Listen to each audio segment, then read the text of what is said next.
You think you don't know anyone with depression. You're probably wrong. Depression can affect anyone. Around 40 million people in Europe suffer from depression each year. Depression is associated with deep distress and is a huge burden to those who are affected. According to the World Health Organization, depression is one of the most disabling disorders in the world, affecting roughly 1 in 5 women and 1 in 10 men at some point in their lifetime. Each year in Europe, it is estimated that around 7% of people experience an episode of depression. Depression can affect anyone. Men and women of all age groups, education levels, and social and economic statuses suffer from depression. Depression is a real disease. All areas of life are affected and compromised when depression is present. Family, parenting, marriage, relationships, making friends, work, studying, careers, and finances. Depression often reoccurs after an initial episode and can become persistent or chronic if left undiagnosed and untreated. Around 3 out of 4 people who suffer from depression do not receive adequate treatment. There is a close relationship between depression and suicidal behavior. A substantial number of depressed people die by suicide. In the European Union alone, each year around 48,000 people die by suicide, compared to around 23,000 by car accidents, and more than half suffered from depression. According to the World Health Organization, approximately 800,000 people worldwide die from suicide every year, and the rate of attempted suicides is approximately 20 times higher than this. Suicide has become a serious public health concern. Due to the close relationship between depression and suicidal behavior, it is envisaged that preventative actions which improve the care and optimize the treatment for depressed patients may contribute to a reduction of suicidal acts. Access to care of depression and prevention of suicide is a challenge for Europe. Due to COVID-19 pandemic, risk factors for depression and suicide, such as reduced mental health care, social isolation, disturbed daily routine, and financial stress, have become more prevalent. Depression can be treated. Psychotherapy or antidepressants, or a combination of both, are effective treatment options for depression. If you don't feel well, seeking help is an important first step. Information, self-management, and contact details for help are available in different languages at www.ifightdepression.com. The European Alliance Against Depression, EAAD, is an international non-profit organization targeting optimized care for people with depression and the prevention of suicidal behavior. More information can be found at www.eaad.net.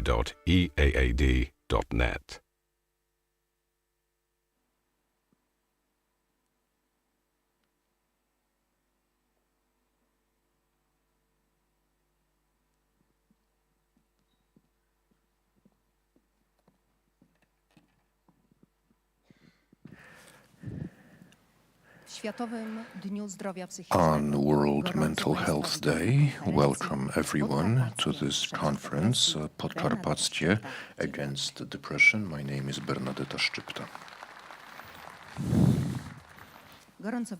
And welcome all of you who are here at the Exhibition Congress Center, G2A Arena in Jasionka, outside of Rzeszów, and everybody joining us online on Facebook. We have a version in Polish and on YouTube where the transmission is provided in English. Of course, this is being also translated into sign language, Polish Sign Language, and International Sign Language. I want to welcome the representatives of the organizers of our conference, the European Commission representation in Poland and the European Parliament Liaison Office in Poland. We have the Office of the Marshal of Podkarpackie region and the Alliance Against the Depression. I want to welcome all our organizers. I'm exceptionally happy to welcome representatives of local government in Podkarpackie region, counties, cities, and representatives of the convent of the region who will be signing the declaration Podkarpackie region against depression. I'm very happy that the alliances against depression are taking root in new places. I'm glad that you're subscribing to this movement and signing the declaration. Podkarpackie is the fourth region in Poland where this conference is being held. Previously, the conference was held in Warsaw, then Katowice and Szczecin. We're very happy that we're in Jasionka, outside of Rzeszów, and let's give ourselves a round of applause. We've just seen a very moving video with dramatic, tragic data and figures, important things that will be recurring throughout our meeting, namely depression. Depression is an illness. Depression can affect anyone. Depression can be treated. We will be stressing that depression has a human face. It can be our face, the face of each and every one of us. It can be the face of our child, our neighbor, our co-worker. And the more we realize, the more of us realize that depression is a disease, the better we will be able to support persons in mental crisis. We will be supportive, we'll show empathy, we will be helpful and provide assistance. Ladies and gentlemen, we are meeting here today to establish alliances, to cooperate, to help people in mental crisis get better. Our conference our meeting is divided into several parts. In the first part, we will have speeches, presentations. Then there's a panel on mental health in education. And our next panel will be about supporting, locally supporting people in our neighborhood, in our immediate vicinity. Then local government officials will sign a declaration, will sign the Podkarpackie Against the Depression Declaration. And now I want to invite Małgorzata Jarosińska-Jedynak, the Deputy Marshal of Podkarpackie region. Madam.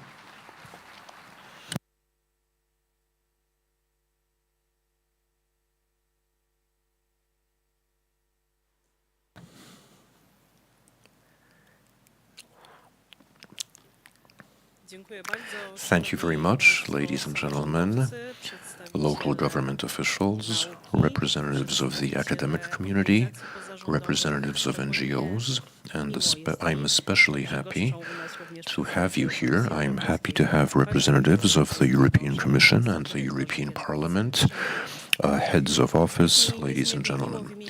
And I'm very happy on behalf of Marshal Władysław Ortyl to welcome you in our venue, the Exhibition and Congress Center in Jasionka. I have to say this, it was built using EU funds.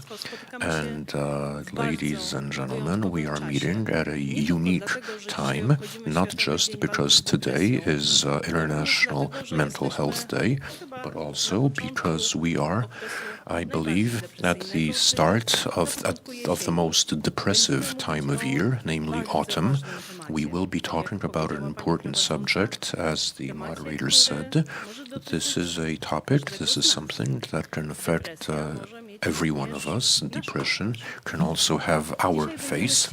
Today, we'll be talking, we'll be saying how we can recognize, how we can cooperate and how we can see, notice someone who needs help.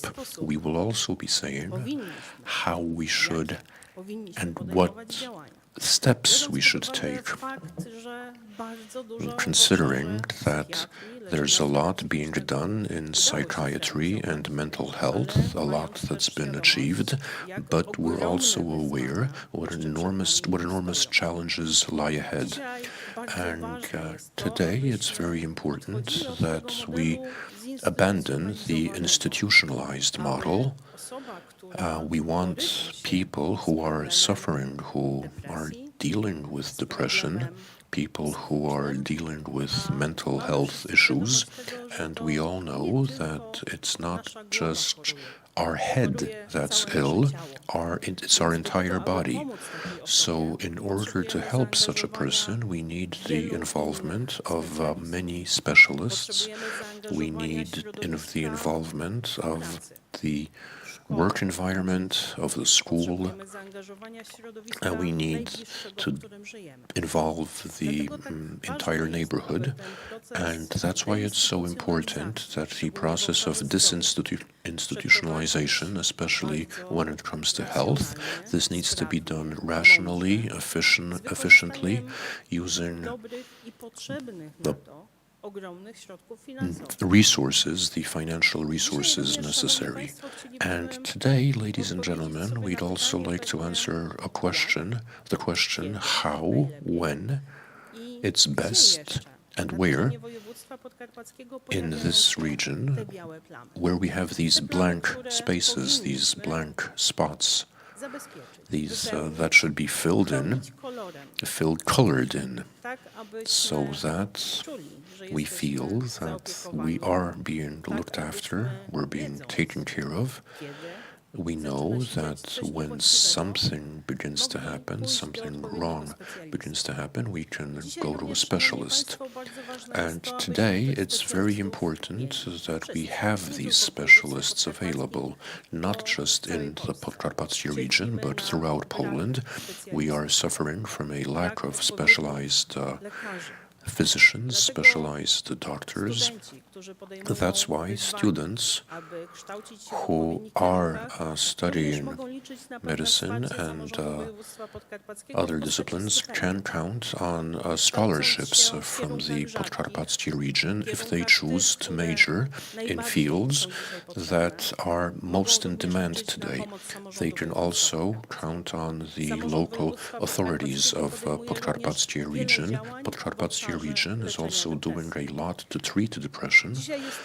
Today we are at the consultation stage. We're consulting a program which will show where, how, and for how much the most necessary action needs to be taken. So let's take a look at the program which highlights what is most important in the years to come.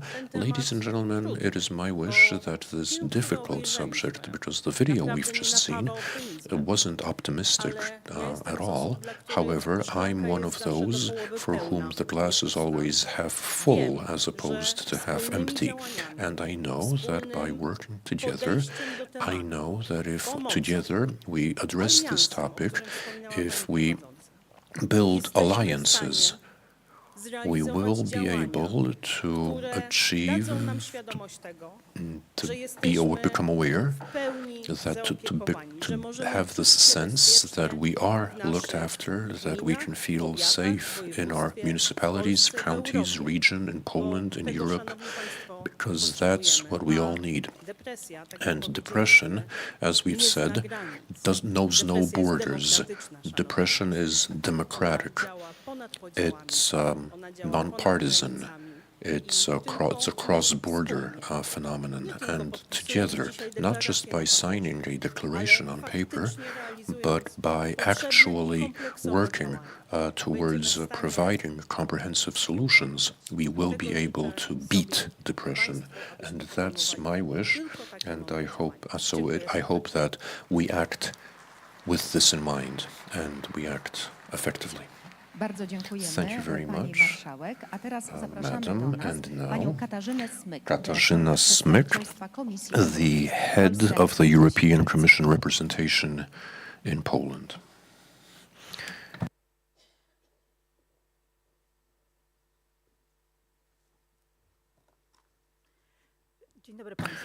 Good morning, ladies and gentlemen. I'm very happy, I'm very moved that so many of you have come to attend this event today, which proves that this is an important subject, a subject that you feel is worth discussing, not just because it's World Mental Health Day, but also because it is a subject that we should address more often. And over the last few years, we've witnessed unprecedented crises. We've weathered the COVID pandemic. In Poland, we had over 200,000 deaths caused by COVID. There's no need for me to tell you what it's like living on the boundary with a war across the border. We are witnessing increases in energy prices, inflation. We're worried about our children who spend most of their time online. We have stress at work, at home, among friends. We're bombarded by depressing information, and that's the reality we've all been living in over the last several years. Our children, and we see this in families, are worried about the future of the planet. They're thinking in terms of the end of the world. There's no doubt in my mind that if we are to increase our resilience as individuals and communities, local, regional, and national, we need to launch a discussion. We need to talk about mental health so that we not only survive but cope with these challenges in the family environment, as a nation, or as larger. One of the three pillars the European Commission refers to in its holistic approach to mental health is prevention, awareness raising, making people sensitive and aware to the subject, and that is the purpose of our conference today. Our wonderful expert, Dr. Piotr Toczyski, who is an expert with Team Europe Direct, will be telling you what we're doing shortly. Let me just add that Podkarpackie is the fourth region, and Jasionka near Rzeszów is the fourth site besides Warsaw, Szczecin, and Katowice, where we've held these conferences because, as the Marshal says, depression knows no boundaries, no borders. There is no north and south, east and west. We're all vulnerable. And when we were discussing what we should talk about, and in the wake of the discussions we've had elsewhere in Poland, the subjects and aspects we could discuss are very numerous. We spoke about depression among persons with disabilities. There's also a separate issue, namely depression among the elderly. Given the aging population, these problems will become more pronounced. There's also depression among men. We've seen the presentation showed that women are more at risk of depression, but the statistics show that men are much more at risk, tend to be victims of suicide. And there's also depression among young people. Young people tell us that they don't have support, they don't know which way to turn, where to turn, and that the situation is getting worse. They feel stigmatized if they admit to having mental issues, so they're crying out for help. And our meeting here is an attempt to respond to this cry for help. We have with us representatives of local government from all over over the region. We have activists, we have educators, we have people who are interested in this topic, and that's why I'm so happy that the declaration we will be signing today is the first step. Of course, it's not enough, but it is. We very much appreciate your readiness to act, and we will provide all the support we can. We hope that you will continue to inspire other communities to have the courage and resolve to respond to this challenge. So, in closing, I would like to thank you all very much for being here. I want to thank our partners, without whom this meeting would not have been possible. Thanks to your efforts, we have a chance to help those who need that help. So I wish you a very successful event and inspiring conclusions, and thank you all very much.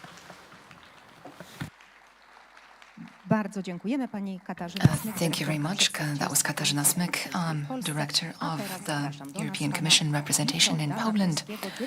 And now we will hear from Witold Naturski, Director of the European Parliament Liaison Office in Poland.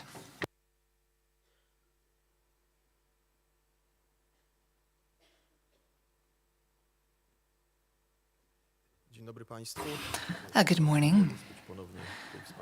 It is my pleasure to be in this wonderful auditorium again at Jasionka outside of Rzeszów. Ladies and gentlemen, this is the fourth meeting of this kind that we are co-organizing. During the previous three, at least 100 members of local governments signed a declaration against depression. I looked at the list of those signing the Podkarpackie Declaration, several dozen people, heads of municipalities and leaders, which shows how important this topic is for you, for your residents, and for the local community. The European Union, or in fact European institutions, don't have hard competence in terms of healthcare. That means that they are not adopting laws. They are merely supporting, and it is the EU member states that are responsible for passing laws in this area. But as we will hear, in spite of this, the European Parliament, the European Commission are doing a lot to promote and to raise awareness across different areas of healthcare. And today we are talking about protecting mental health. The European Parliament passes resolutions.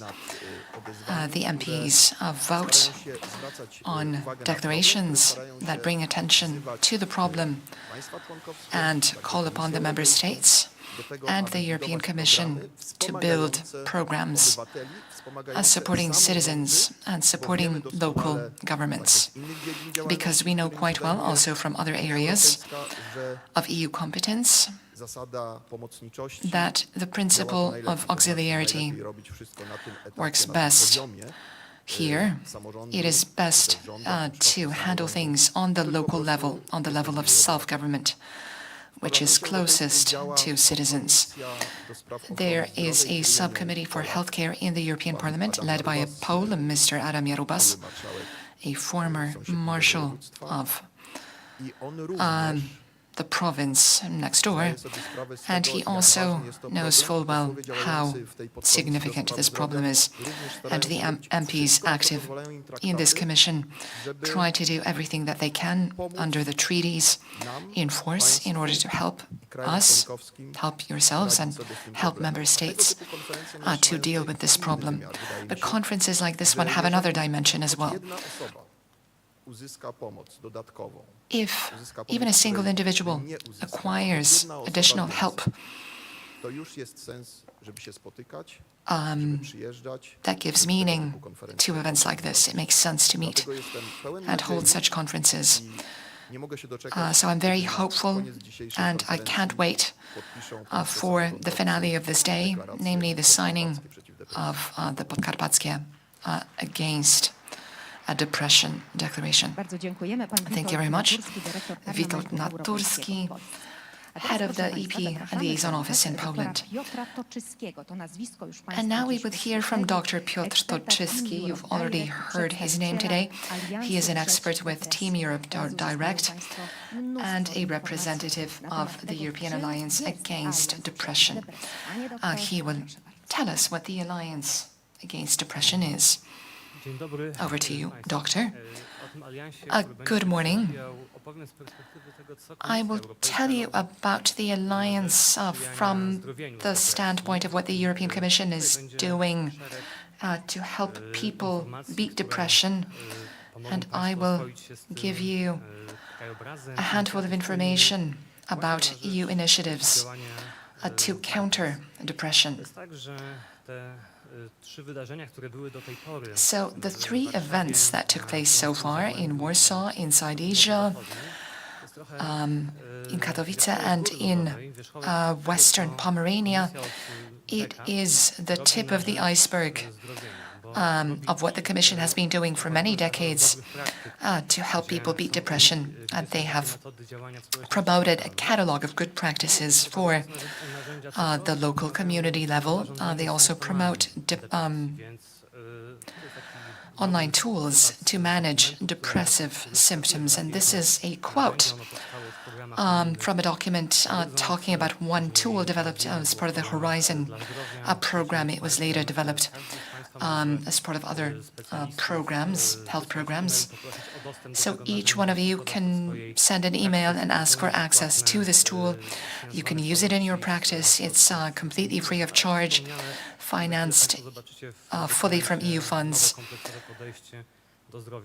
It is even mentioned in the new document about the new complex approach to mental health.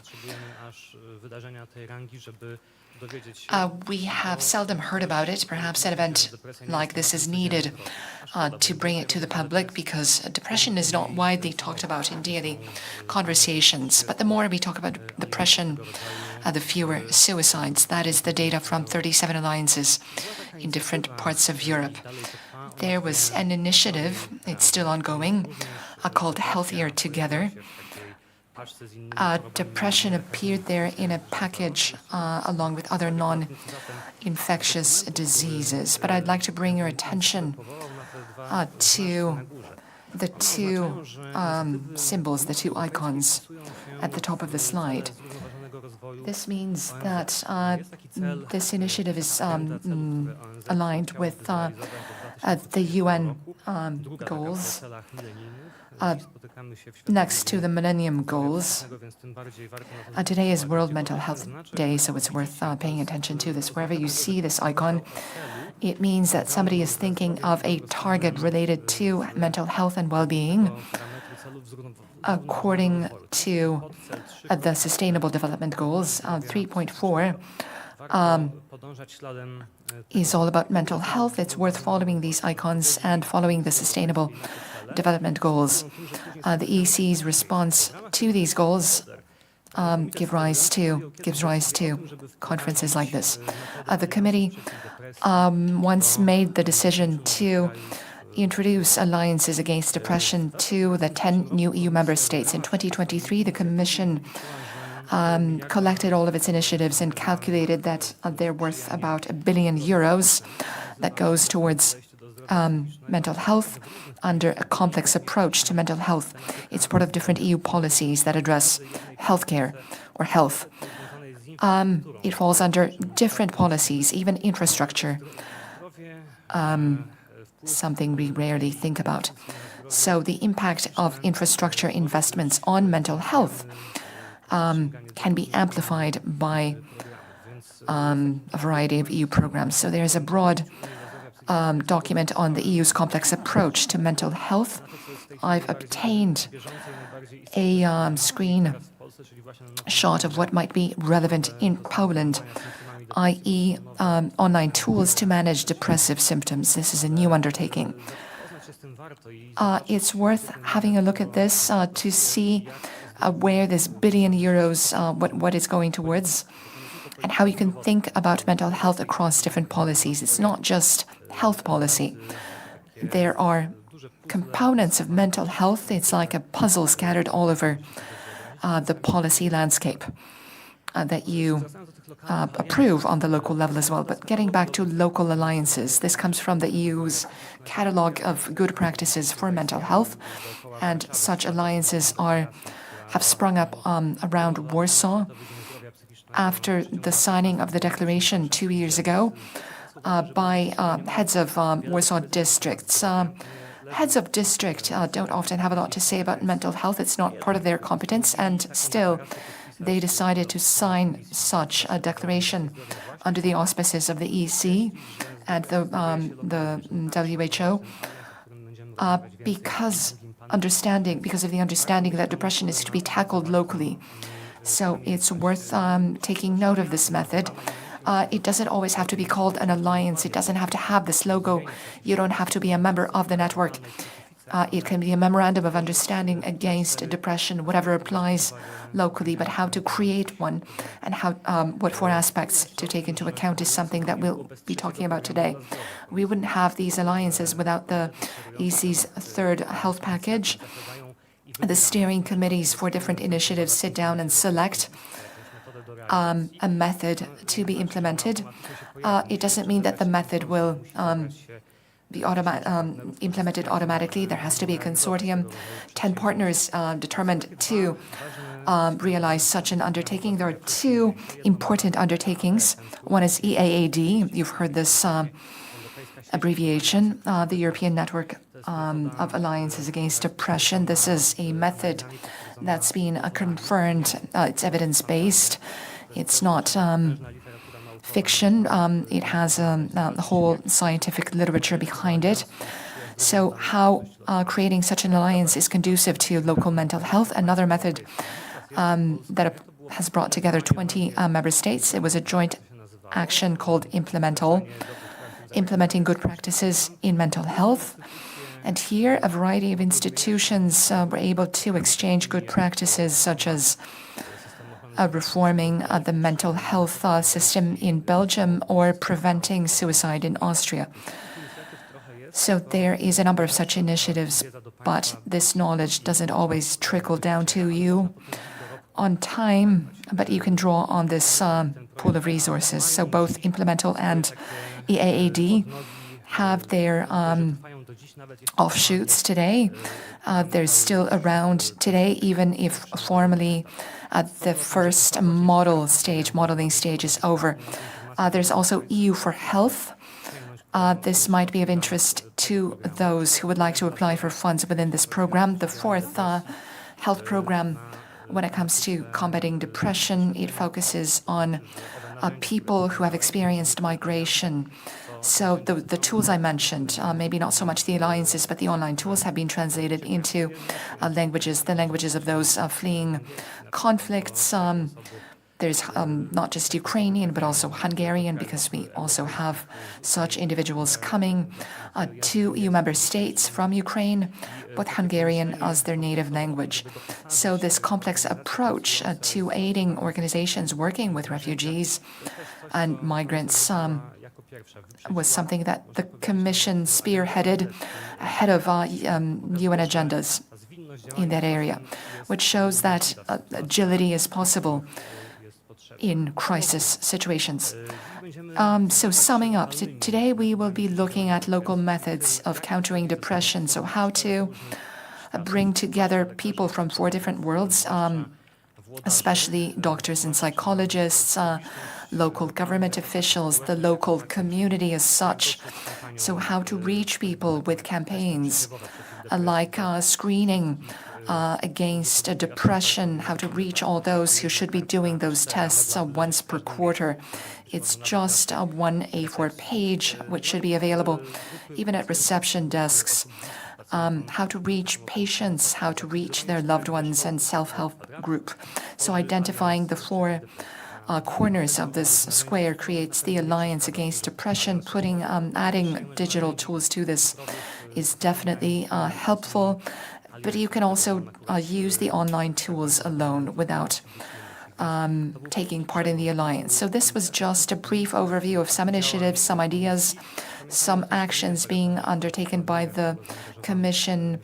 It's not a trivial amount. It's over €1 billion going towards mental health, largely depression, because depression is a true illness with many faces, and it overlaps with other illnesses, somatic illnesses, but also different life circumstances. There's grief and other situations where depression co-occurs. Thank you so very much, and I am impatiently waiting for the next steps to unfold. Thank you so much. Thank you very much. That was Dr. Piotr Toczysty, who is our expert. We will be hearing from him in the second panel, during which we'll discuss ways of locally helping people recover from depression. And now our panel, Mental Health in Education. Allow me to quote, to give you some figures. I know that we've heard a lot of numbers already, but today we'll be saying what happens between these numbers, because statistics is one thing, and we're always talking about the individuals, about a specific person. A report called Young Heads, prepared by the Unaweza Foundation, states that 52.4% of students feel a lack of motivation to act. 28% say that they do not feel like living at all. If we add 37% of young people who feel alone and more who do not accept who they are, then the picture is very sad when it comes to the condition of Polish students. The report alarms that nearly 30% of students are suspected or has symptoms of depression. The Gross-Space Poland Foundation, which did a study on access to psychologists in schools, says that one psychologist has to work with 785 students, and in 450 municipalities there is no school psychologist at all. The same report also says that the situation is most difficult in the Podkarpackie region.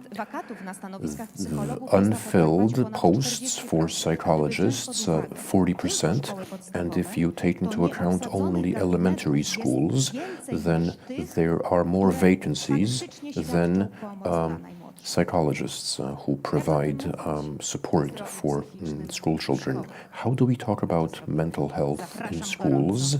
We'll give it a shot, and join us. The ladies in the front row, we have Dorota Dominik, the director of the Second Psychological Counseling Center in Rzeszów, who's a psychotherapist and a mediator. Congratulations, and if this is my chair, but you can pick any other chair. We also have Piotr Zich, the Deputy Superintendent of Education in Podkarpackie region. Superintendent. We will also be hearing from Magdalena Pączek, who's a school counselor at number 10 elementary school in Rzeszów.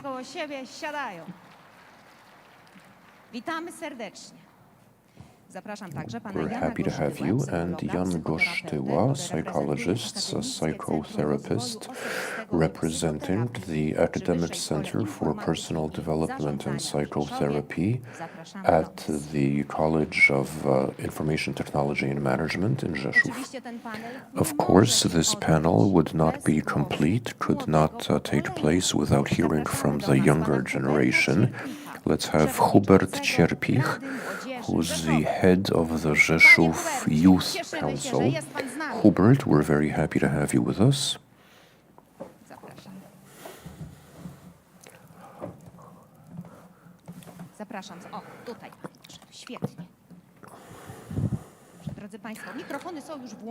The microphones are live, and let me just put this one down so I don't sit on it. How do you feel? How are you feeling? Like stars? Great, that's what we wanted because the light is fairly warm. Dorota, Dominik, how are you? Just briefly, just to... I know this can be a little stressful because this is exceptional. Whenever I deal with stress, like the stress I have of public speaking, how do I feel? I'm a little nervous and a little honored. I'm also very honored because this is an important topic, and I'm glad that this conference is being held. Yes, the first few words are always the most difficult to say. We are among friends. We are among people who want to change the world. Superintendent, how do you feel? Okay, I'm fine. Magdalena, I feel okay. Great. Thank you. I feel fine. I'm happy to be able to say a few words here and to present an academic take on the subject. So thanks for having me. Hubert, I feel very well. Thank you very much. Thanks for having me. I'm glad to be representing young people in schools in Rzeszów, students whose condition can be bad, but I want to stand up for Rzeszów and the secondary schools and thank the Department of Education and the mayor of Rzeszów, because in every secondary school in Rzeszów there is a psychologist and a counselor, so things are very good. Okay, that was a concrete piece of information. Thank you very much. Now, ladies and gentlemen, we have a request. Do take part at any time you feel fit. We won't wait until the end of our discussion for a Q&A session. If there's something you want to say, do it now. Raise your hand. There will be roving microphones. I also encourage those of you watching online to send in your questions, comments, and opinions. Now, ladies and gentlemen, as Hubert said, Hubert started, let's move on to the data. So what's behind the numbers, Director? Behind the numbers, you have people, you have young people, students, but also you have parents and teachers. When we're talking about the education system, it's not just students we have in mind.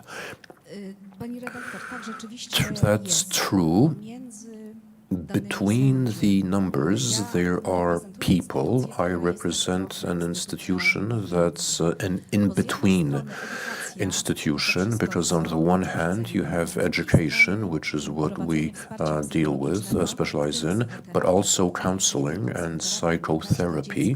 Not every child at risk of depression requires psychotherapy, so we're trying to weave between students, parents, and teachers, which is what we're doing. And as for more serious cases, let me put it this way, a number of children, of young people suffering from depression is on the rise, and based on data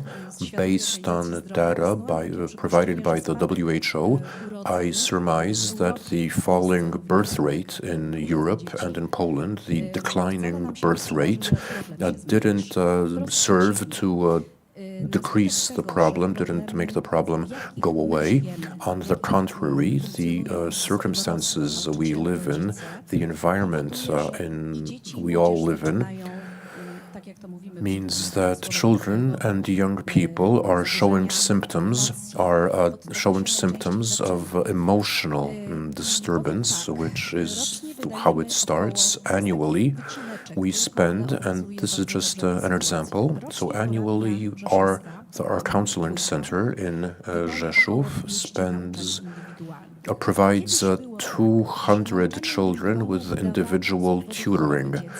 Previously, individual tutoring was because a child was ill, had a broken arm, or was in hospital. Now, 90% individual tutoring, of cases of individual tutoring, children referred to individual tutoring, are due to depression, emotional disturbance and anxiety disorders.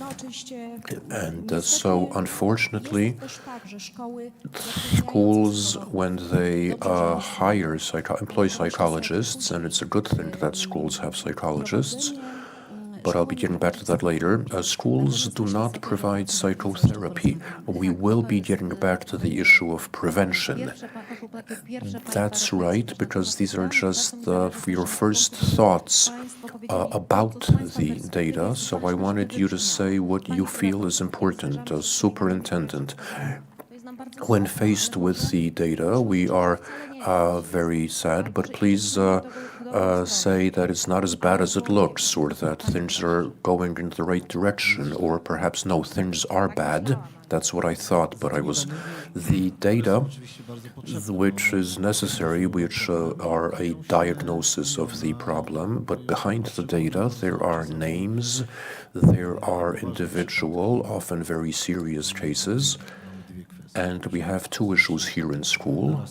First, there's the growing number of young people who cope with depressive episodes, and a neglected subject of depression among teachers. That's something we don't talk about, but it is worth raising and bringing up, because I think that as of 2019 at least, teachers, I am a teacher myself, teachers have faced in the pre-strike and post-strike period, have had to deal with hate directed against the entire profession. Then we didn't have instruments, and we tried to shore up, save the educational system during the pandemic. And then there was the war that broke out across the border, and that's something we have to cope with without having the necessary instruments. So consequently, the pauperization of the teaching profession, which is getting worse every year, means that teachers are in a bad way. So we have sick teachers, then we have sick children, and then we also have parents, so you can't really speak of a healthy school. And to put it diplomatically and to mince words, I won't be talking about parents, but the situation in households isn't that great. Thank you very much for drawing attention to the important issue of the mental health, the mental state of teachers, because we expect teachers to be supportive and to show empathy, to have time to be there for students. Let me just add, I'm not a professional, I'm not an expert. There's something like smiling depression, like Robin Williams. Robin Williams covered up his depression very well until he committed suicide. So, Lise, thank you very much for that contribution.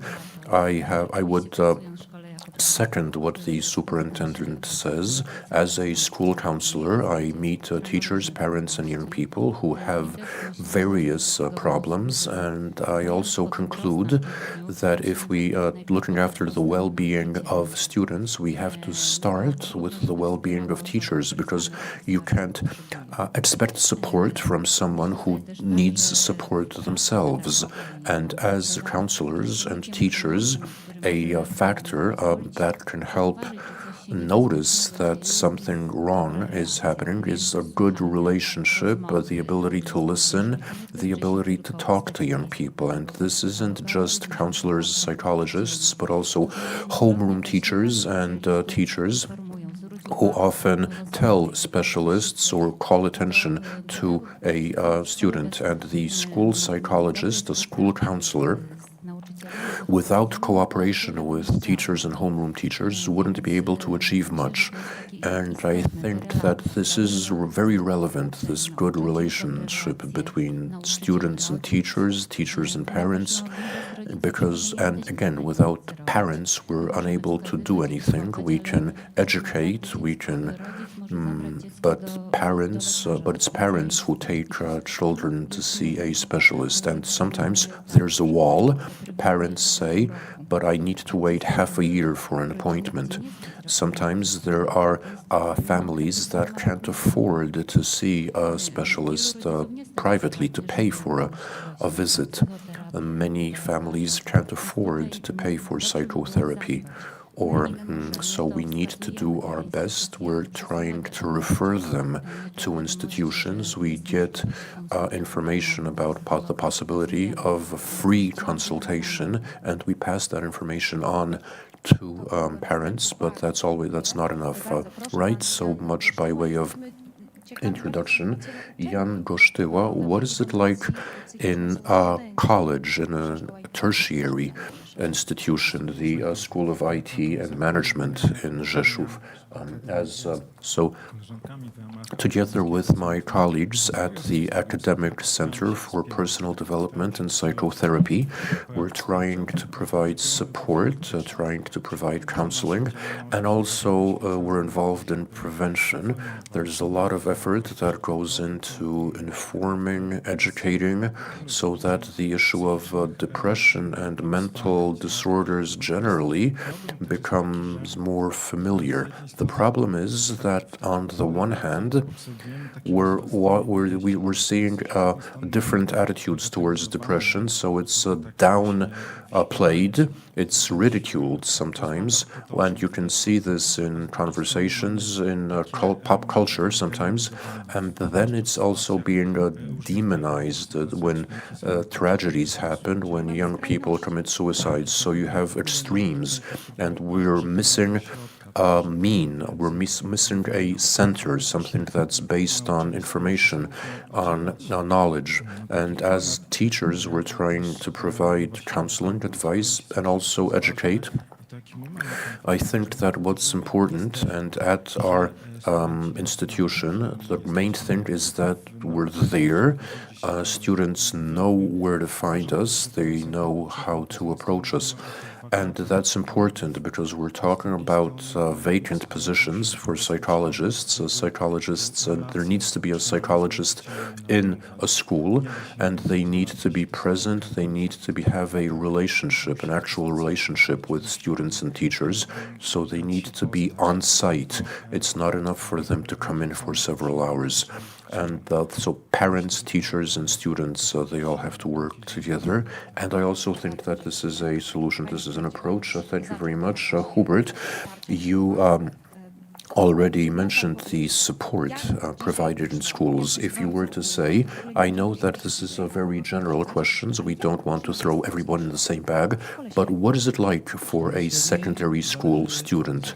That depends where you are, because I'm observing this tendency that the smaller the school, the fewer students, the warmer it is, the more supportive, the more understanding it is. You're talking about teachers or peer support. I'm talking about teachers.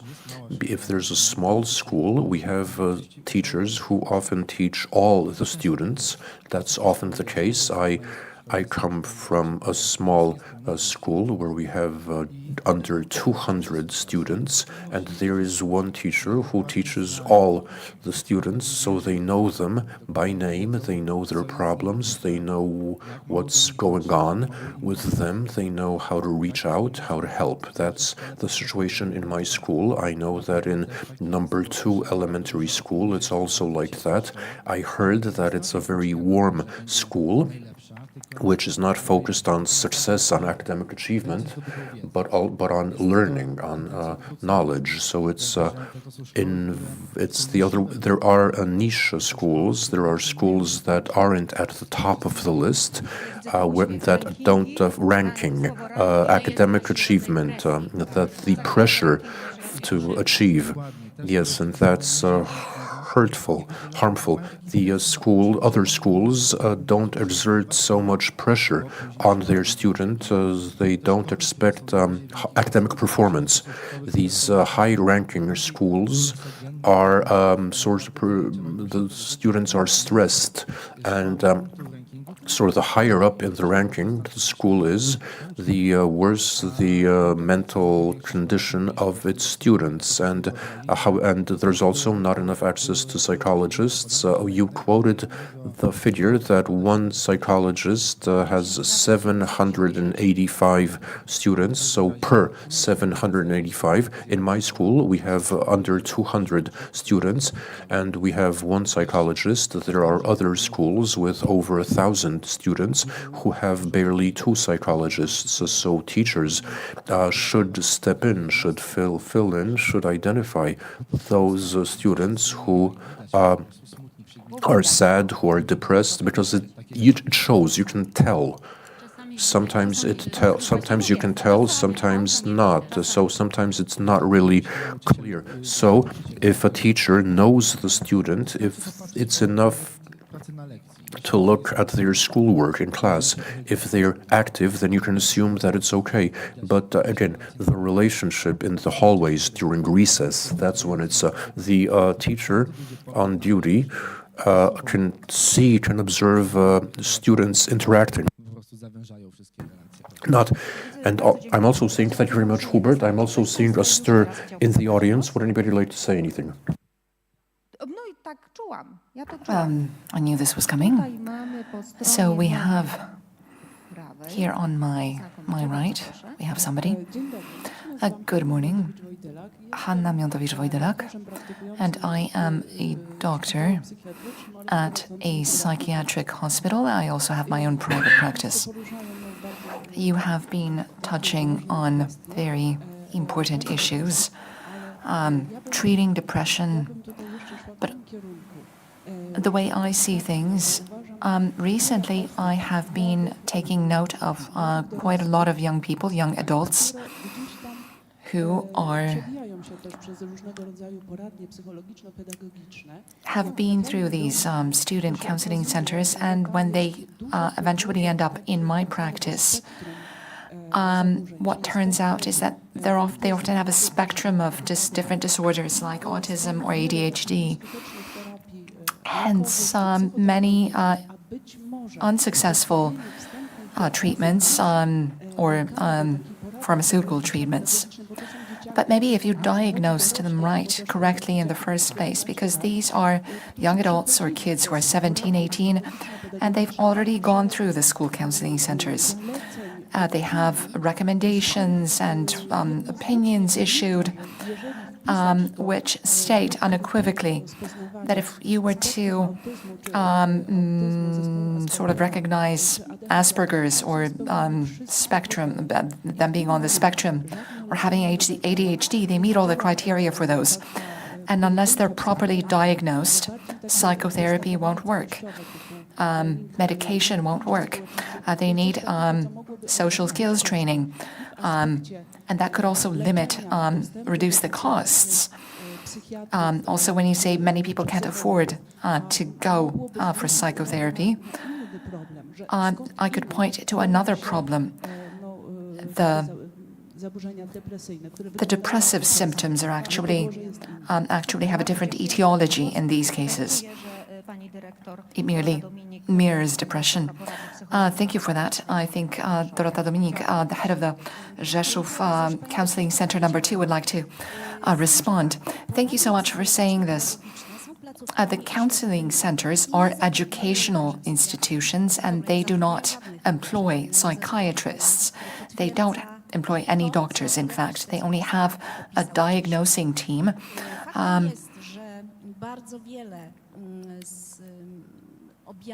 It is a fact that many of the spectrum symptoms might mirror depression, might look like depression, and we also issue such recommendations.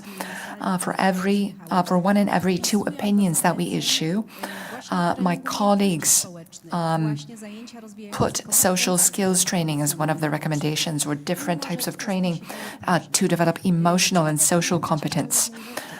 But we can't always follow up what happens after. We must also keep one other thing in mind. Even if we suggest to the parents that the child is on the spectrum, for some parents see this as doomsday. They seek another diagnosis, anything to avoid a diagnosis of autism or spectrum disorder. I agree with what you've said.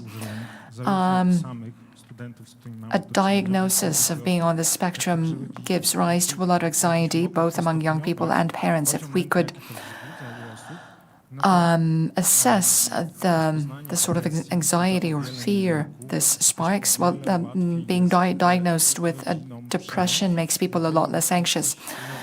It is much easier to accept.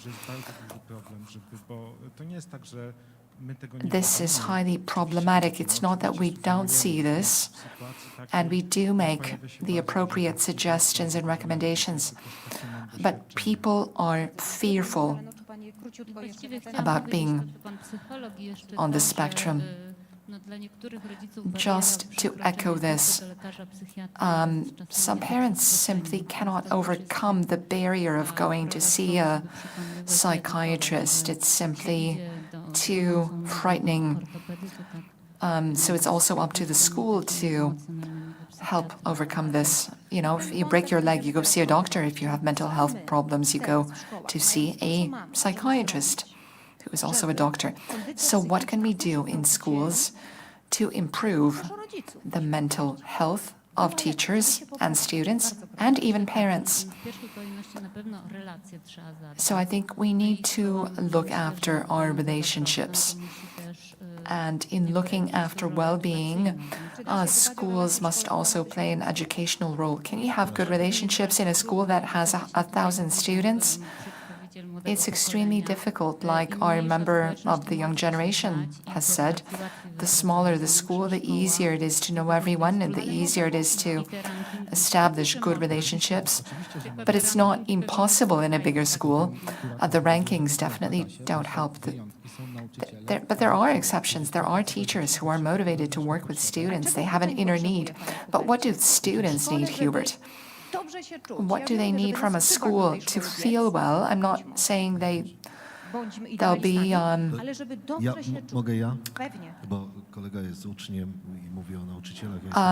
if I could chime in, I'm a teacher, so I can maybe say a few words about students as well. There are students who need to go to school to learn, and there are students who need school in order to escape their homes. There are those who need an upbringing. They need parental supervision from the school, and there are those who attend in order to have fun and to be with their friends. That's what school is for as well, of course. But it's not a place to joke around. I know it's been a while since I went to school, but I had a great time. I don't want to say, well, back in the day. I see there are more who share my opinion. I don't know what my teachers would think of this. Some of them are not with us anymore. About relationships, I worked in a huge school, 1,200 students, 100 teachers. It was hard to build relationships. However, I don't think it's all about how many students there are in the school. It's about how many students there are per class. It's hard to work with a class of 38. It's hard to work with 15 classes. It's hard to work with 20 classes. When teaching my subjects, after 1 hour, I couldn't remember the names, the surnames, because my perception had limits.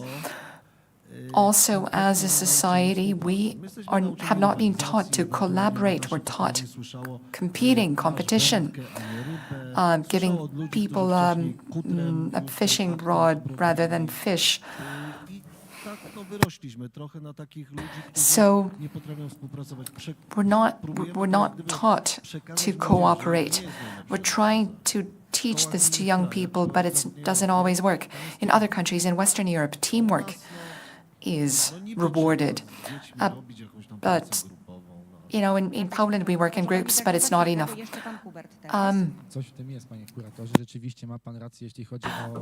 Of course, you're right when it comes to driving competition. You know, you can compete in phys ed because that's where rivalry is proper. You have teams competing, but if you have different classes or grades competing against each other based on their averages, that's sick. But it's the adults who drive this competition.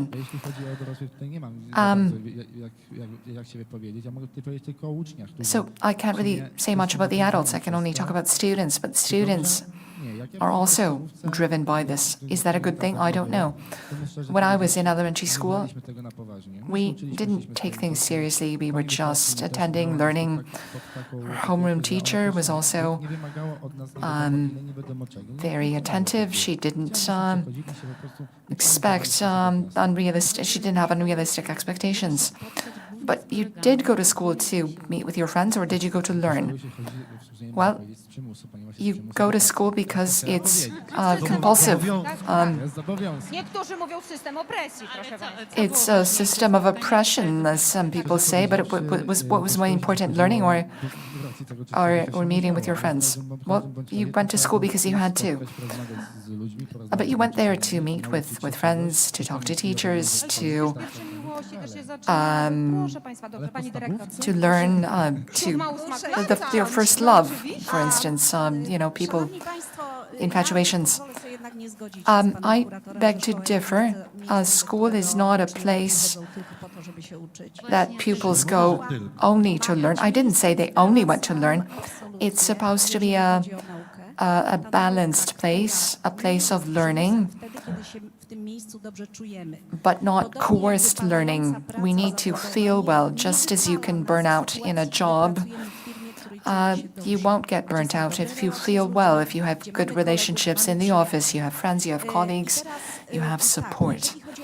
So when it comes to schools,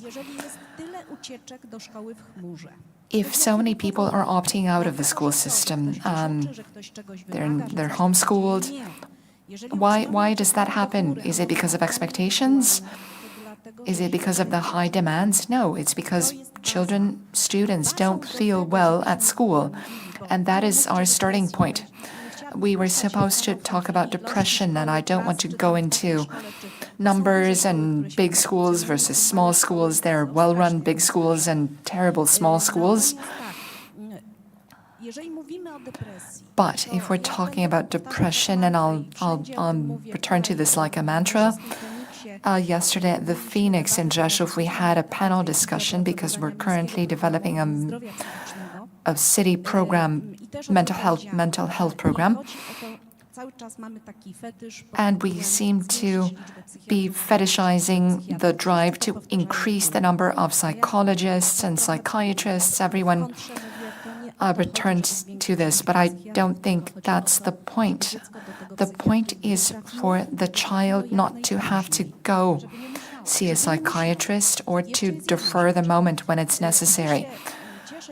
Of course, we have experts in the room on both sides. We know how important connections are, relationships. Brian Idachi talks about well-being in the context of having a social support network. If we don't have social support on every level, in the street, in your building where you live, at school, it's not going to happen. Forget mental health. We can have 5 panel discussions and we'll get nowhere. So that's one thing. But here we have an alliance against depression, and we'll be talking about that too in the other discussion. In terms of prevention and working with parents too. Telling parents about the risks of having a child who's isolated, helicopter parenting, helping a child with everything, preventing a child or sheltering a child from conflicts, isolating a child through homeschooling or cloud schooling. This takes agency away from a child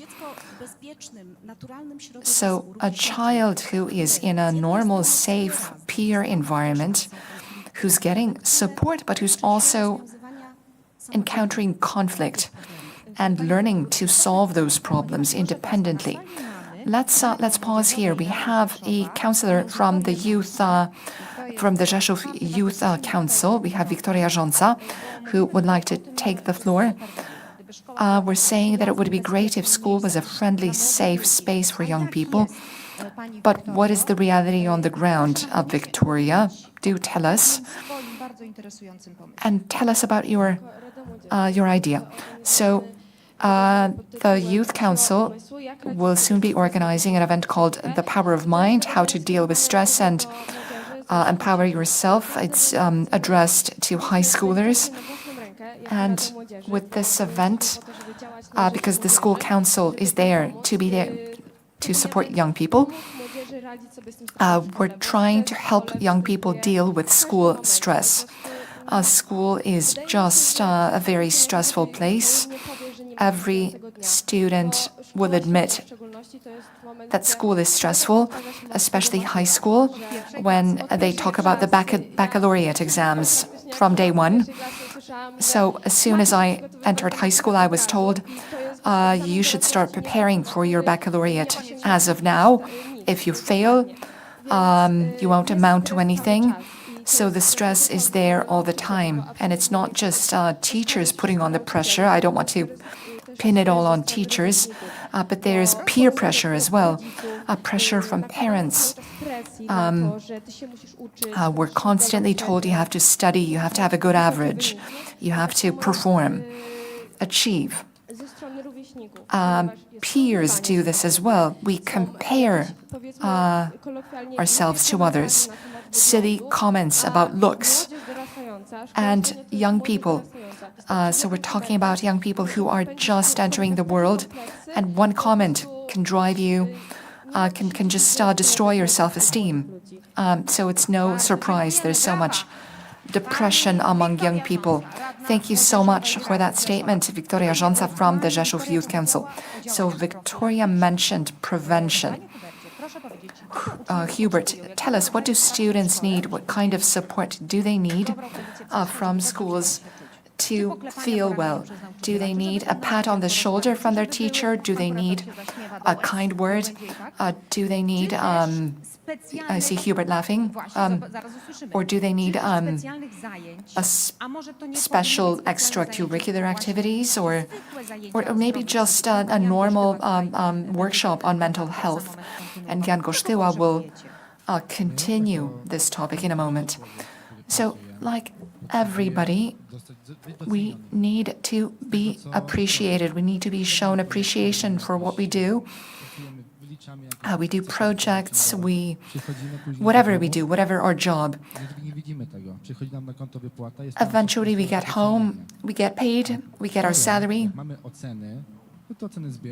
But in school we get marks. We collect marks, and at the end we get our annual average, but nobody will tell you, listen, this essay was great. I really liked how you addressed this topic. Maybe you should do more of this. You're really good at this. You should pursue this. So too little appreciation, too much criticism. So I regret that the gymnasium has been abolished, the middle school. There were many extracurriculars there, but there's no time for extracurriculars in high schools because everybody's looking at the baccalaureate.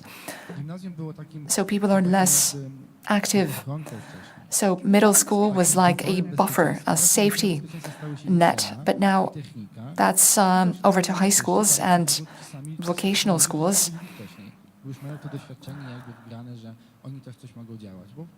So we have the same people doing the same thing. So students need to be appreciated, not just through marks, but also through a kind word. It's so important. So keep this in mind. And Jan, we'll go to you in a moment, but we have a question. It's on. So I'd like to bring your attention to something that is a sign of our times, namely technology. I once took part in an NCBR meeting on the impact of technology on humans. This impact is apparent even on our physiognomy. The way our eyes work has changed. We're now short-sighted because of all the screens. But also technology makes us, changes us mentally. And I don't think we can always stay abreast of these changes. We can't always catch up. Previously, we needed cooperation, collaboration to do anything. Cooperation within the family, with neighbors, within the community. Today, thanks to technology, we're able to do most of our work by ourselves. And that pushes us to individuate, to be more independent. So even if our bodies haven't changed so much because of this, I think our psyche has changed considerably or needs to react to these changes.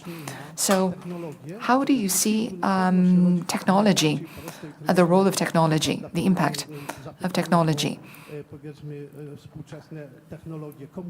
You could ask about smartphones. So how much do they impact our mental state adversely? Maybe it's technology that's driving today's problems. This atomized society that we're living in, children being able to escape into the virtual world, and then having to go back to the real world where you can't reset your colleague, you can't ban them, you can't cancel them, and then they have problems. They have to attend the counseling center. Thank you very much. I could fall back on my experience here. Young people, I work with kids 5 through 13.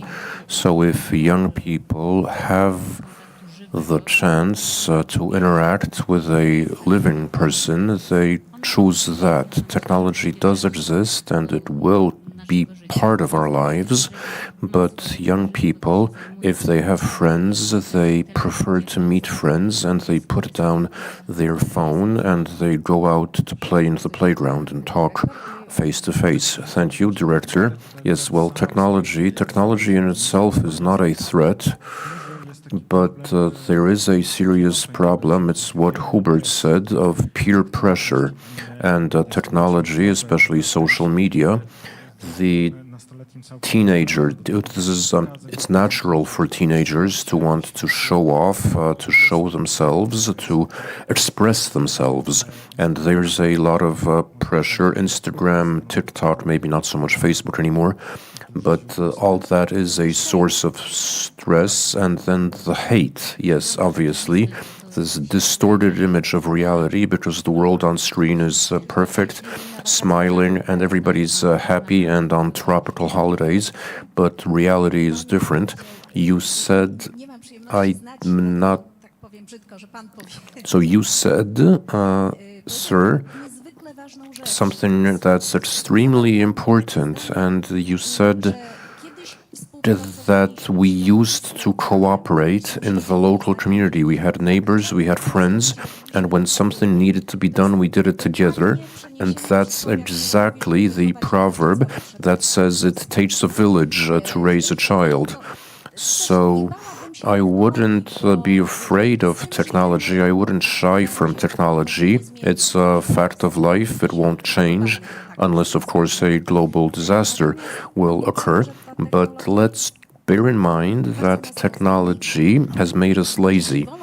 Kids prefer direct contact, face-to-face. They have fun, and I agree with Magda that kids will always prefer to play with a peer, but to play, you need to go outside, you need to sometimes children don't feel like walking because their parents say they'll be tired. Sometimes parents also screen friends. There are only some children that children are allowed to play with. They don't go out into the courtyard anymore. There's no playground. And this will this will harm us socially, this will disadvantage us socially. As for technology, that's a very good comment. Technology can be a source of stress. I want to talk about the nightmare of the bane of young people and parents. These are electronic report cards. This is a true tragedy because these electronics children learn to, electronic report cards, truly. So the grades, the marks are put online. So how can I tell my mom that I got a worse grade because my parent finds out before I do? And it's also bad for teachers. Parents are hyperactive because they have access to the electronic grades. And why did you give a minus to my son, even though I did that 5 minutes ago? And they respond within 5 minutes. Parents text teachers in the middle of the night complaining about grades. We know that teachers get so many messages from parents after 10 p.m.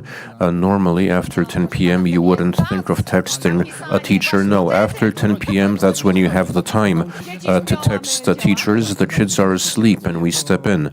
But teachers work, and after 10 p.m., they should, so they work around the clock. Now, if I may just finish what I said, but when I was in elementary school, we didn't have these electronic grades, so I had a book,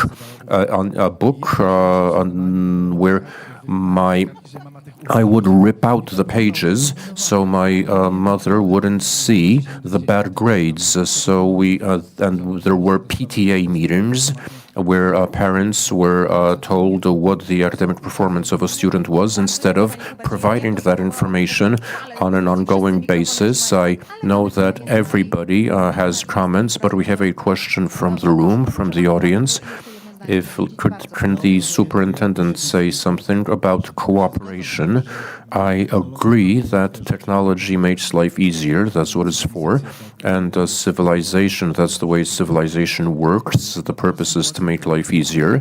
But in borderline situations like the flood in Lower Silesia, people wouldn't have survived without cooperation. Individuals can't survive in the face of danger or natural disasters. I just want to add, it's important what you said about there being no playgrounds and courtyards anymore. We blame technology, but we don't see that as adults we're to blame. We're overprotective. We want to know what our children is doing at all time. We don't give them any space.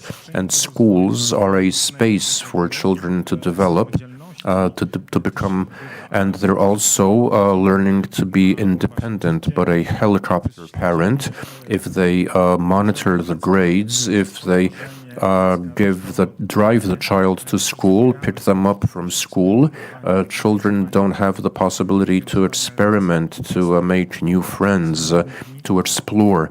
Of course, new people, meeting people, there's always a risk that it won't work, that somebody might not like us, that we might be rejected. But it's also a skill. It's developing skills, interpersonal skills. That's really valuable. And now let's have the question. Thank you. Good morning. My name is Bronisław Baran. I'm a local councillor. Previously, I was the deputy mayor of Krosno, in charge of education, and I was the principal of a school for special needs children. I wanted to comment on what you said, and I see that the diagnosis is is there, it's comprehensive, we know the reasons, we know the causes, but how to address that's more difficult. There is a correlation that we can change today. However, saying that mental health is currently bad and getting worse, but let's notice that there's another area of health, physical health, the fitness of children and young people, which is also getting worse. So I'd say the physical condition of children and young people is disastrous, especially preschoolers, and that's something we need to notice. We talk about teaching cooperation, activities, sports, endorphins, and so on.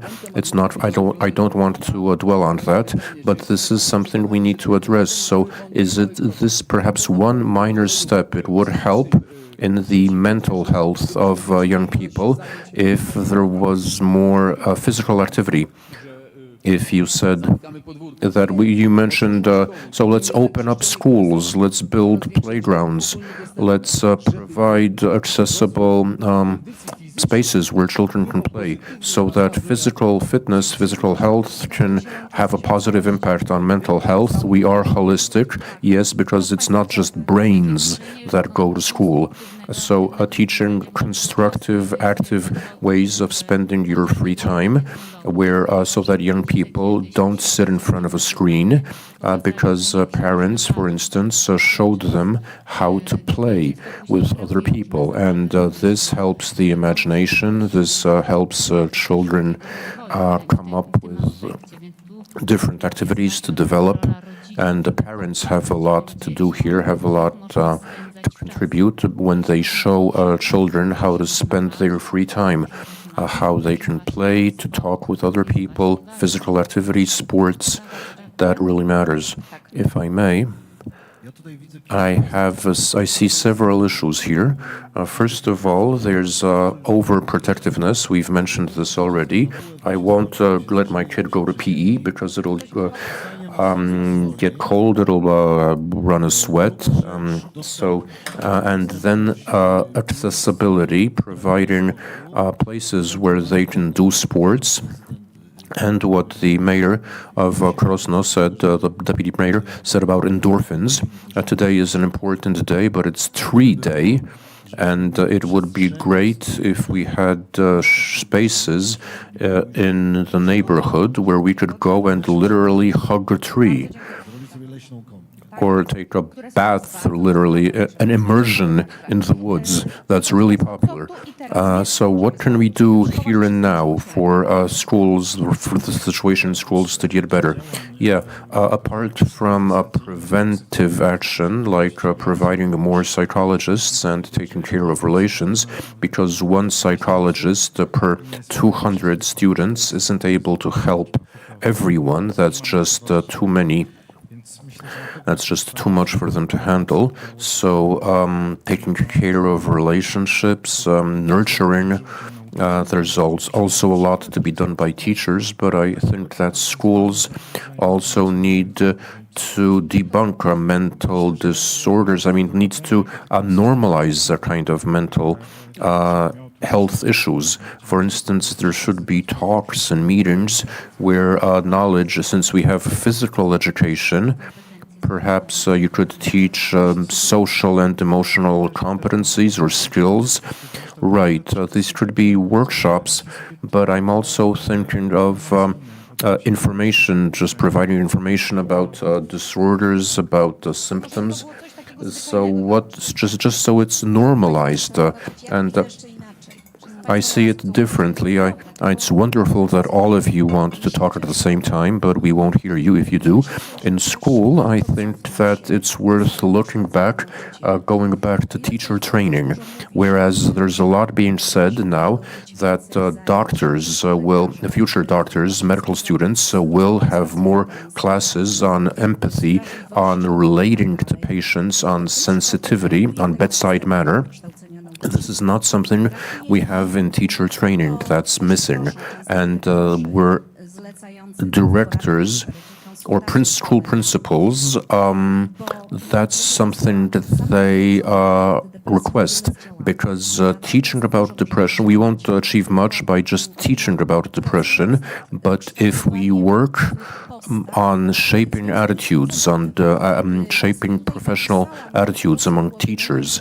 And I have a list here of what the factors that are important. The skills that teachers should have, interpersonal skills, sometimes in postgraduate schools, when interpersonal communication comes up, people aren't happy role-playing.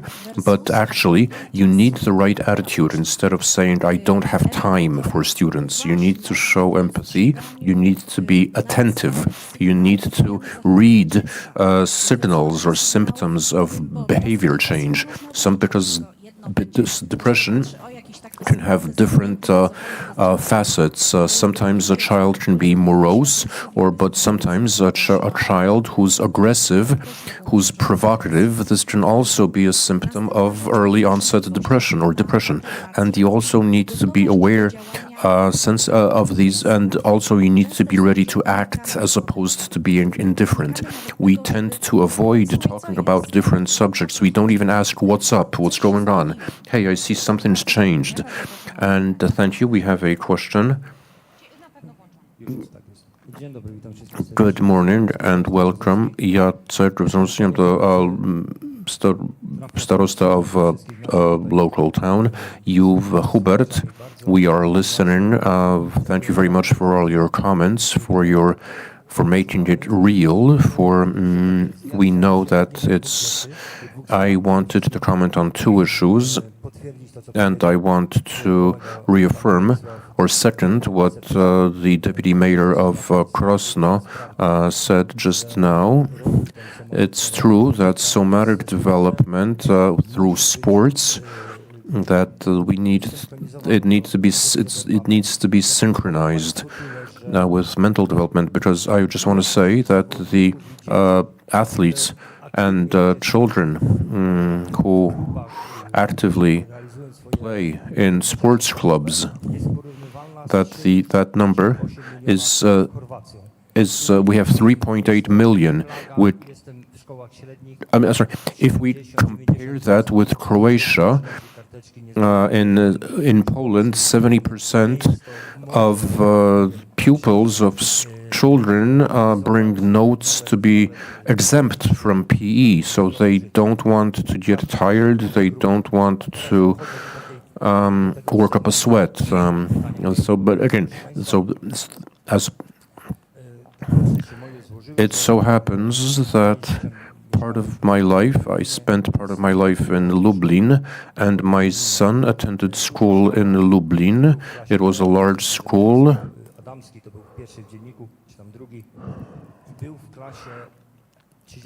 And he was in a class of 38 where he was anonymous.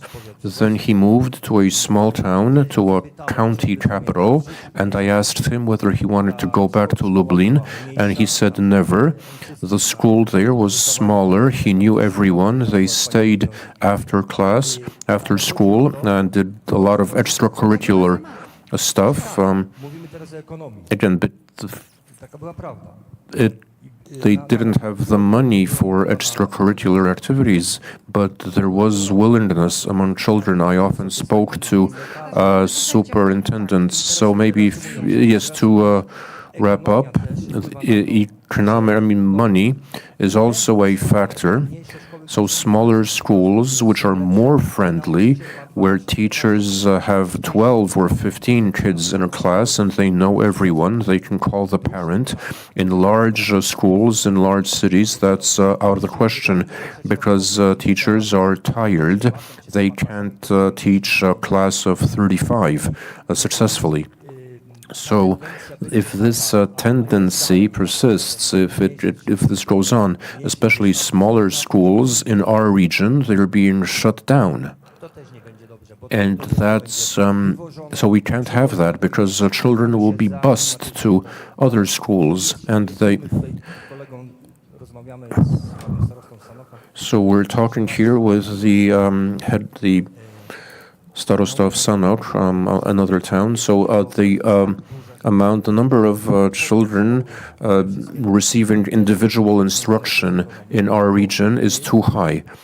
They feel school phobia, and we have to cover the expense, which is 3 to 4 million annually. Thank you very much, Starosta. I'm sure the superintendent can't wait to respond.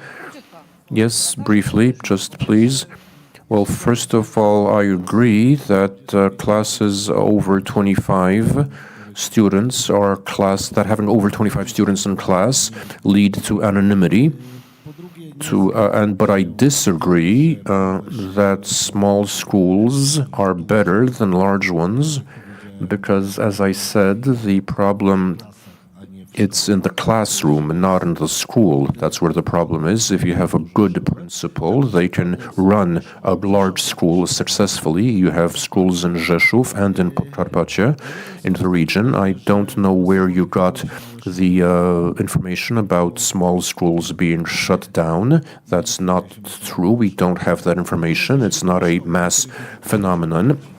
But if we have a school with 10 children, how can you speak of socialization? You have 2 children in a classroom, so how do we teach these children? So, okay, let's leave that hanging. Let me just briefly, this is the second person who's mentioned sports and the role of sports. Sports is important, but by shaping attitudes, encouraging a love of sports. That's a very broad, extensive, that's a large subject that begins in the household, in the home, with parents, role models, and then you can develop that in kindergarten, preschool, by encouraging children to take part in sports activities and clubs.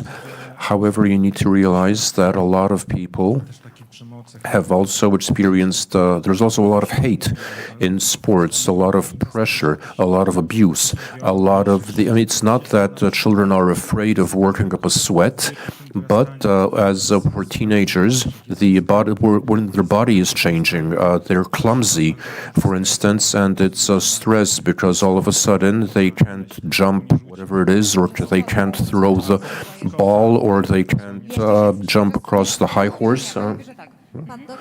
So you're saying, so again, all these physical activities that are, so you also mentioned an important problem. Again, I don't want to say that, let's not believe that that exercise will solve problems with depression. Somebody who has depression isn't capable of physical effort, of activity. And I think this just came to mind. It's like what Dr. Gosztyła said just now.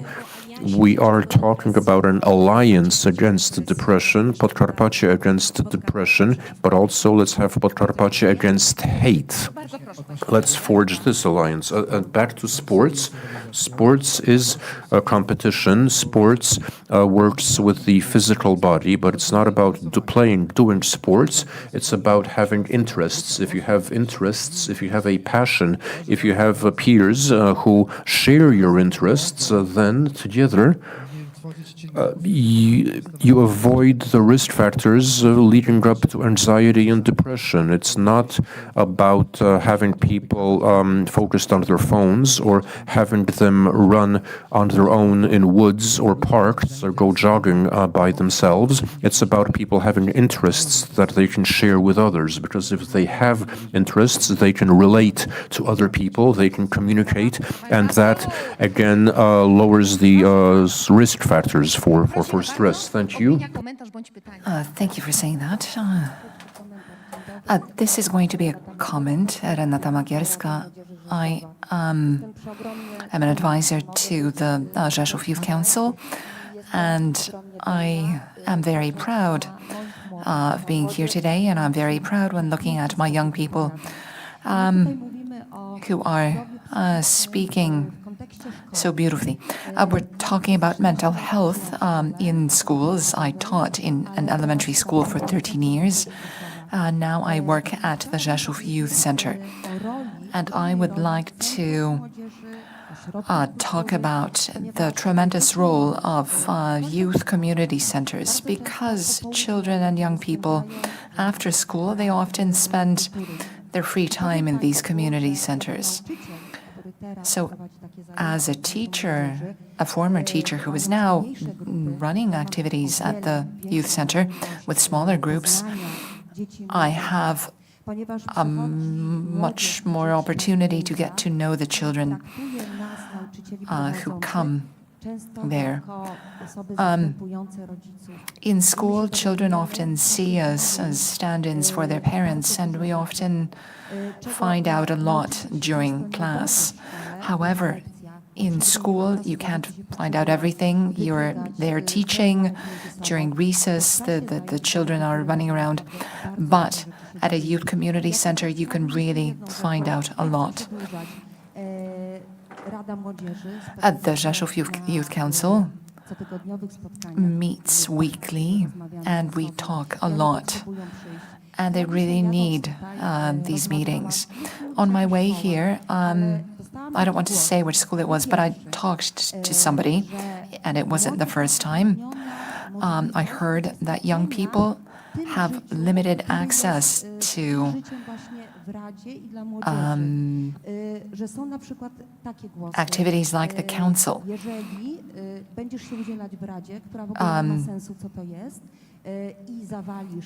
So they're told, for instance, if you attend this, if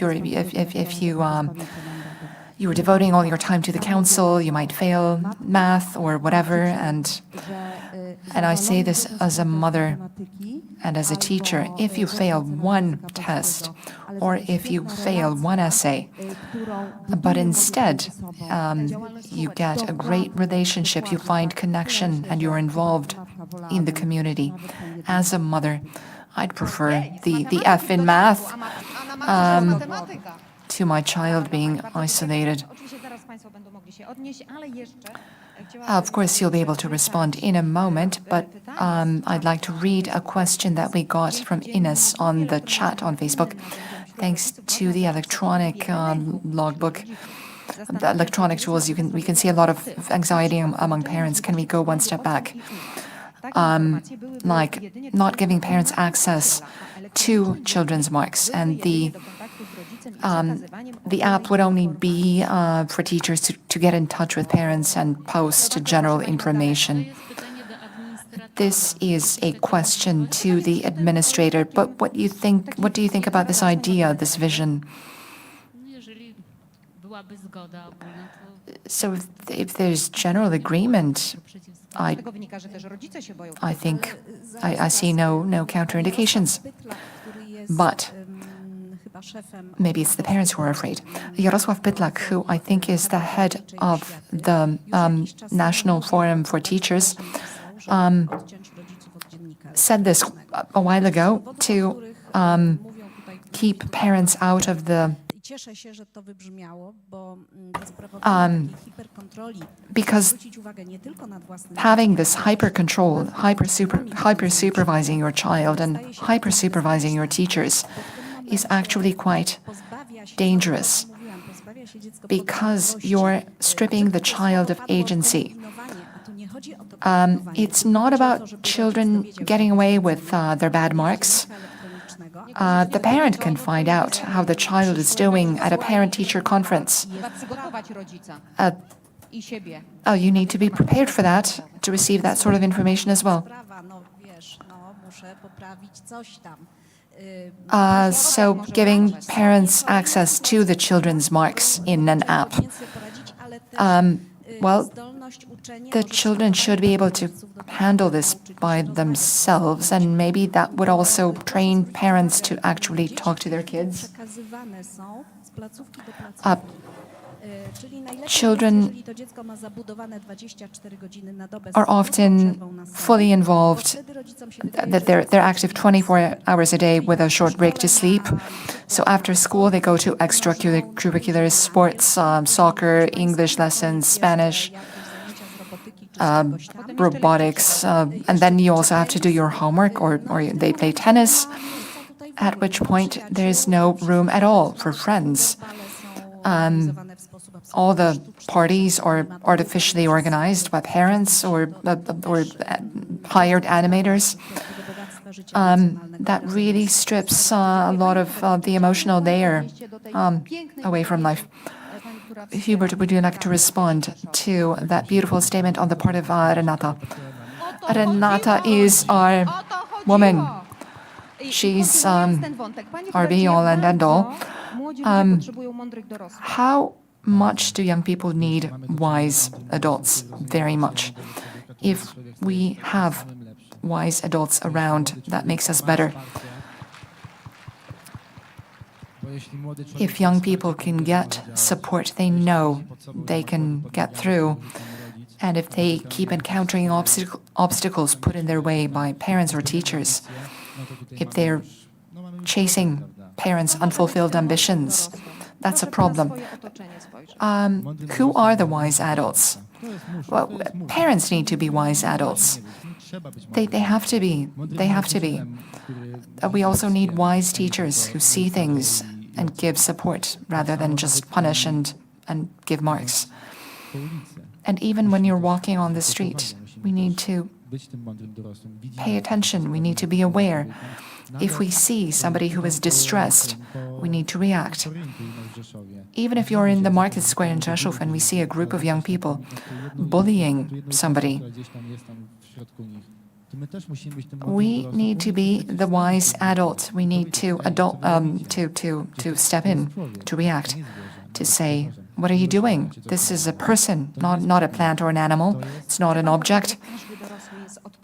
So are you saying that every adult should be responsible? Yes, every adult needs to be responsible, not just for themselves, but for their surroundings. Even now, if we don't deliver first aid to somebody who is in need, we can go to jail for that. So we need to understand that if we fail to provide aid to somebody who may not be in dire straits yet, but we see them being bullied, we see that they're distressed, we need to step in. You know what this means. So we're slowly nearing the end of this panel discussion, and that's awful. I think we have one more question from the room. I don't see it, or even two questions, so let's have the lady first. And another lady. What do we do now? Good morning. Magdalena Szpyt. I am a school psychologist. I work in an elementary school with a kindergarten with around 150 kids. Plus, I work in a high school, and I work in healthcare as well as a psychologist and psychotherapist. I think you've spoken at length about the factors that might impact the development of depression, but I think there's also a biological susceptibility. A lot of children are anxious with intrusive thoughts, who aren't coping, who aren't doing well, people who worry. On top of this, they often have no one to turn to. So somebody said that we're talking about long-term interventions, and I fully agree. We need to build trust in the community among parents, students, across all of my workplaces. It takes from 2 to 3 years for the psychologist to gain visibility, to gain trust. So I'd like to ask you about your thoughts on the role of a counselor, psychologist in the education system. I am everywhere, all across the school. I show myself everywhere. I don't shut myself up in the office. I remain active. I do campaigns, mental health campaigns. I try to get everyone on board, everyone involved. I propose activities to parents. They don't often come, but they're aware of my existence. And eventually, when I get a student in my office, I try to have it mushroom. I try to create a good atmosphere for that one person who might then spread the word around. So the role of the school psychologist. I think the psychologist should be visible and present. It's not about how many hours you work and how many kids you see. The psychologist needs to be there. You need to be visible. You need to build relationships. You need to connect. To let people know you're there, you're open to them. So just being around, showing your face, striking up conversations during recess, just being there, being together, being there. That's very important. That's the role of the psychologist, in my view. Starost, briefly from you, and one more question, and then we'll be wrapping up, unfortunately. So the gentleman. Damian Sanocki.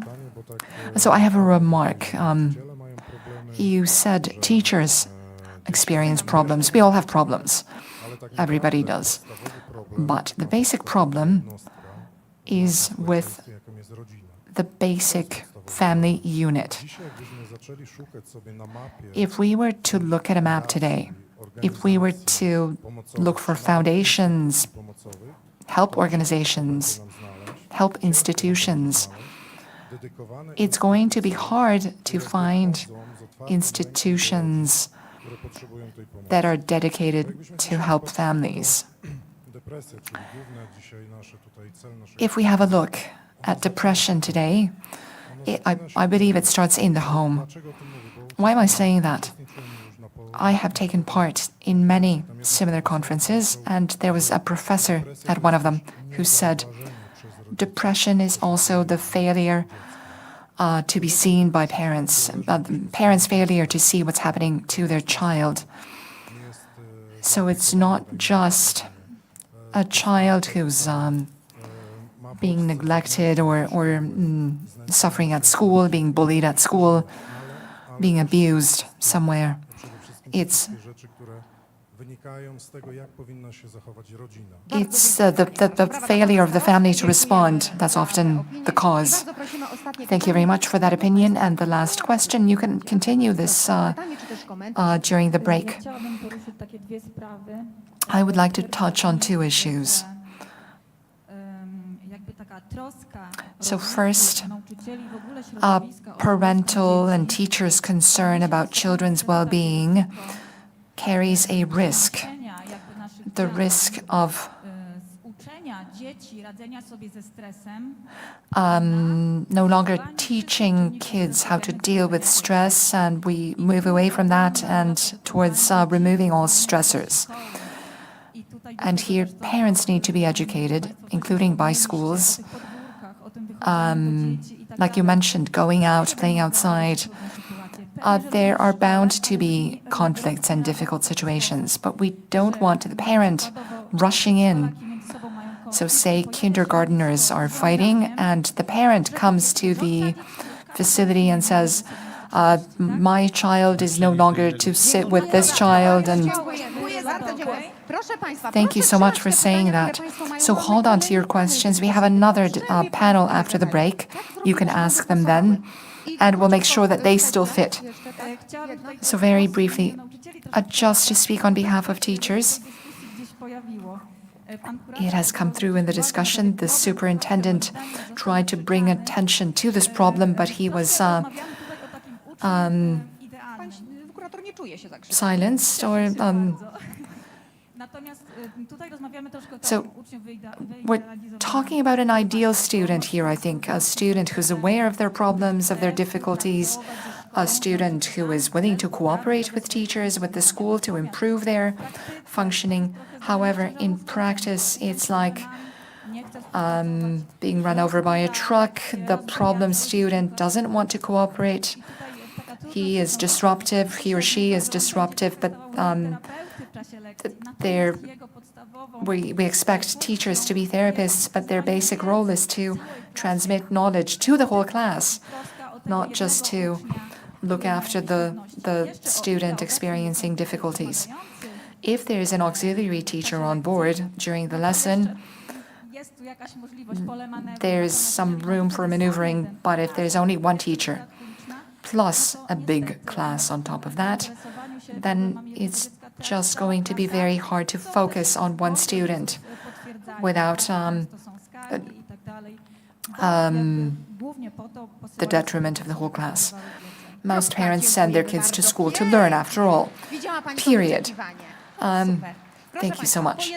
So one sentence just to wrap up. Is there hope for Polish schools and in the mental health field? Setting aside the thousands and millions of reforms that we've been through, we said a lot about relationships and connecting. If you want to change the world, start with yourself. Dorota Dominik, head of the Counseling Center number 2 in Rzeszów, psychotherapist and mediator. Superintendent? Yes, categorically, as you can hear in my tone. Cooperation is going to save the day. Piotr Zych, Deputy Superintendent of Education for the Podkarpackie region. Magda, I think we need to listen to young people. They know what's best for them. Magdalena Pączek, school psychotherapist, elementary school number 10 in Rzeszów. Yes, I think the hope is that we're here and we're talking. It's a good prognosis for the future. Jan Gosztyła, psychologist, therapist, representing the Academic Personal Development Center at the IT Academy, IT and Management Academy in Rzeszów. Hubert, there is hope, but we need to be more humane.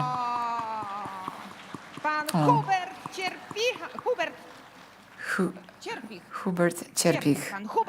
Mr. Hubert Cierpich, President of the Rzeszów Youth Council. Let's give our panelists a round of applause. Thank you all very much. You can leave the microphones on the chairs. We now invite you for a 15-minute break.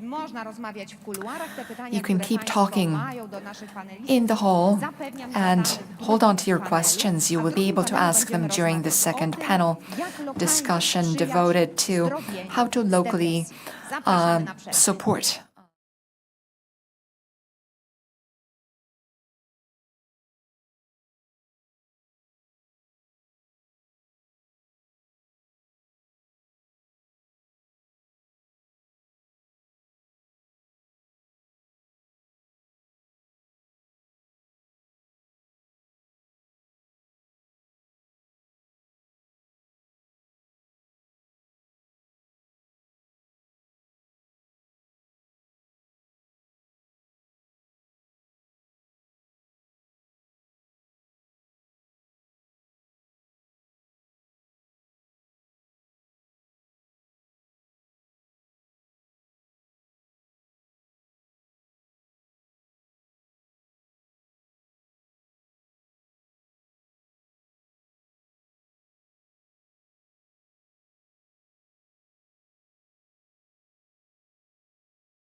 Okay, ladies and gentlemen, welcome back after the break. This is our conference, Podkarpackie Against Depression. I want to welcome our guests at the Exhibition and Congress Center, the G2 Arena in Jasionka, outside of Rzeszów.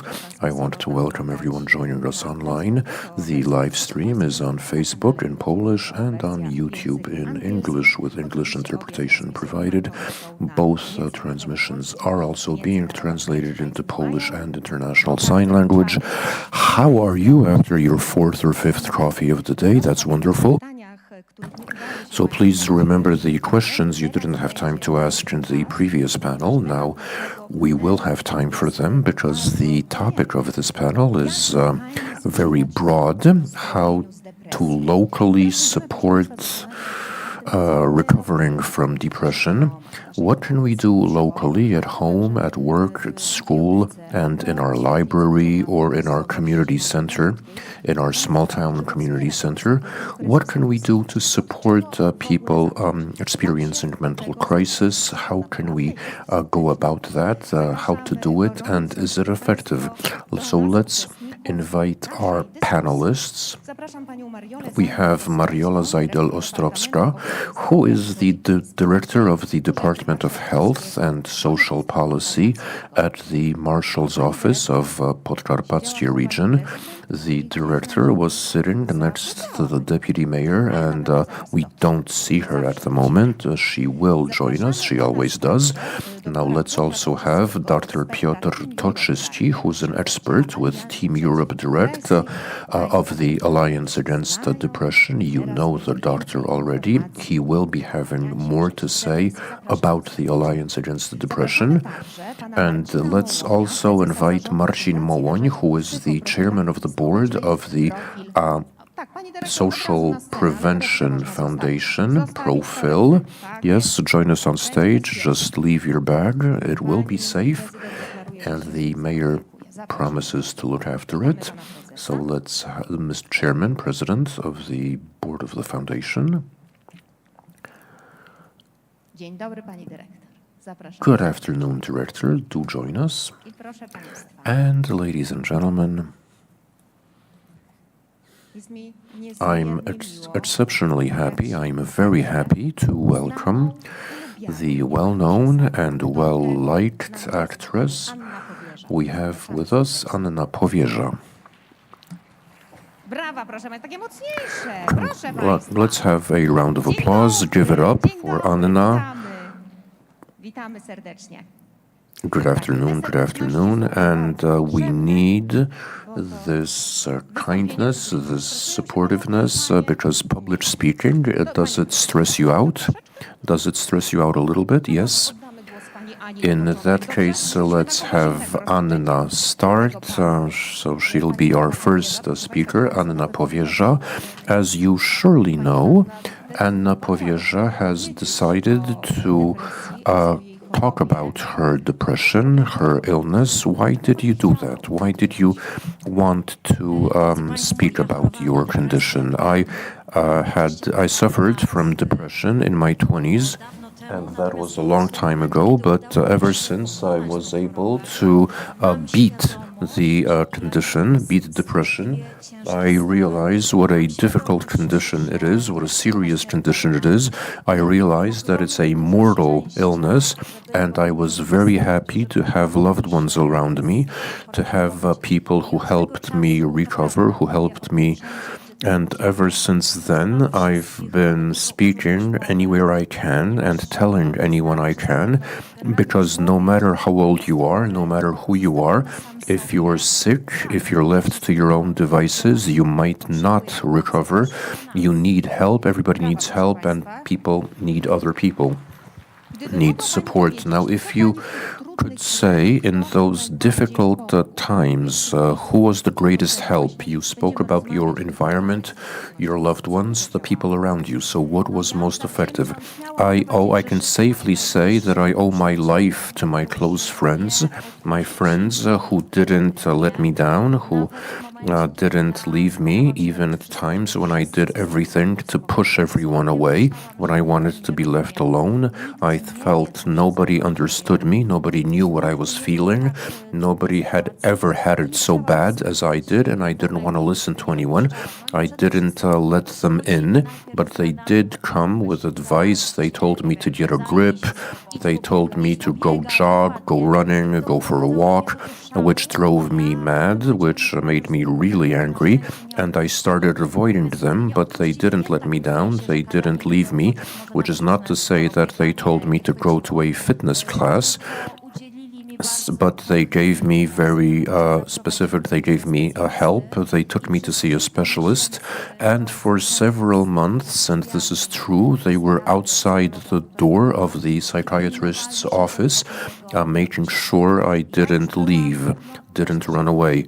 I was on the border, I had a suicide attempt, and I was really very resolved to end with myself. I didn't want to live, and if it weren't for them, if it weren't for their persistence, if it weren't for them coping with my aggression, I told them to buzz off, to leave me alone.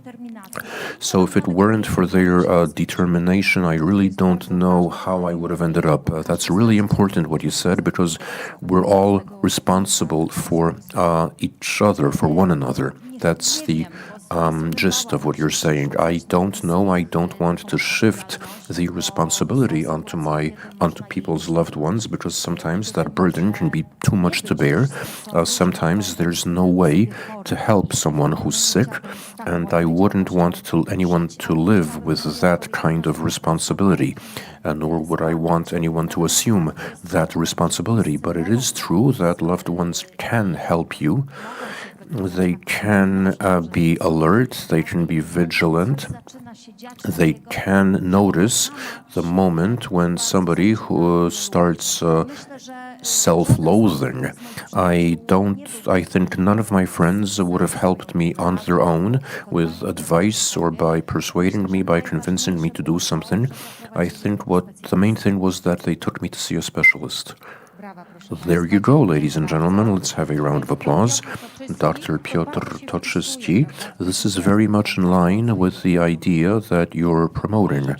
Indeed, we do stress, we do focus on the loved ones of the person who's suffering, which is not to say that we're shifting responsibility, but support groups, just making sure people have support groups of people in their environment, support groups for people suffering from depression.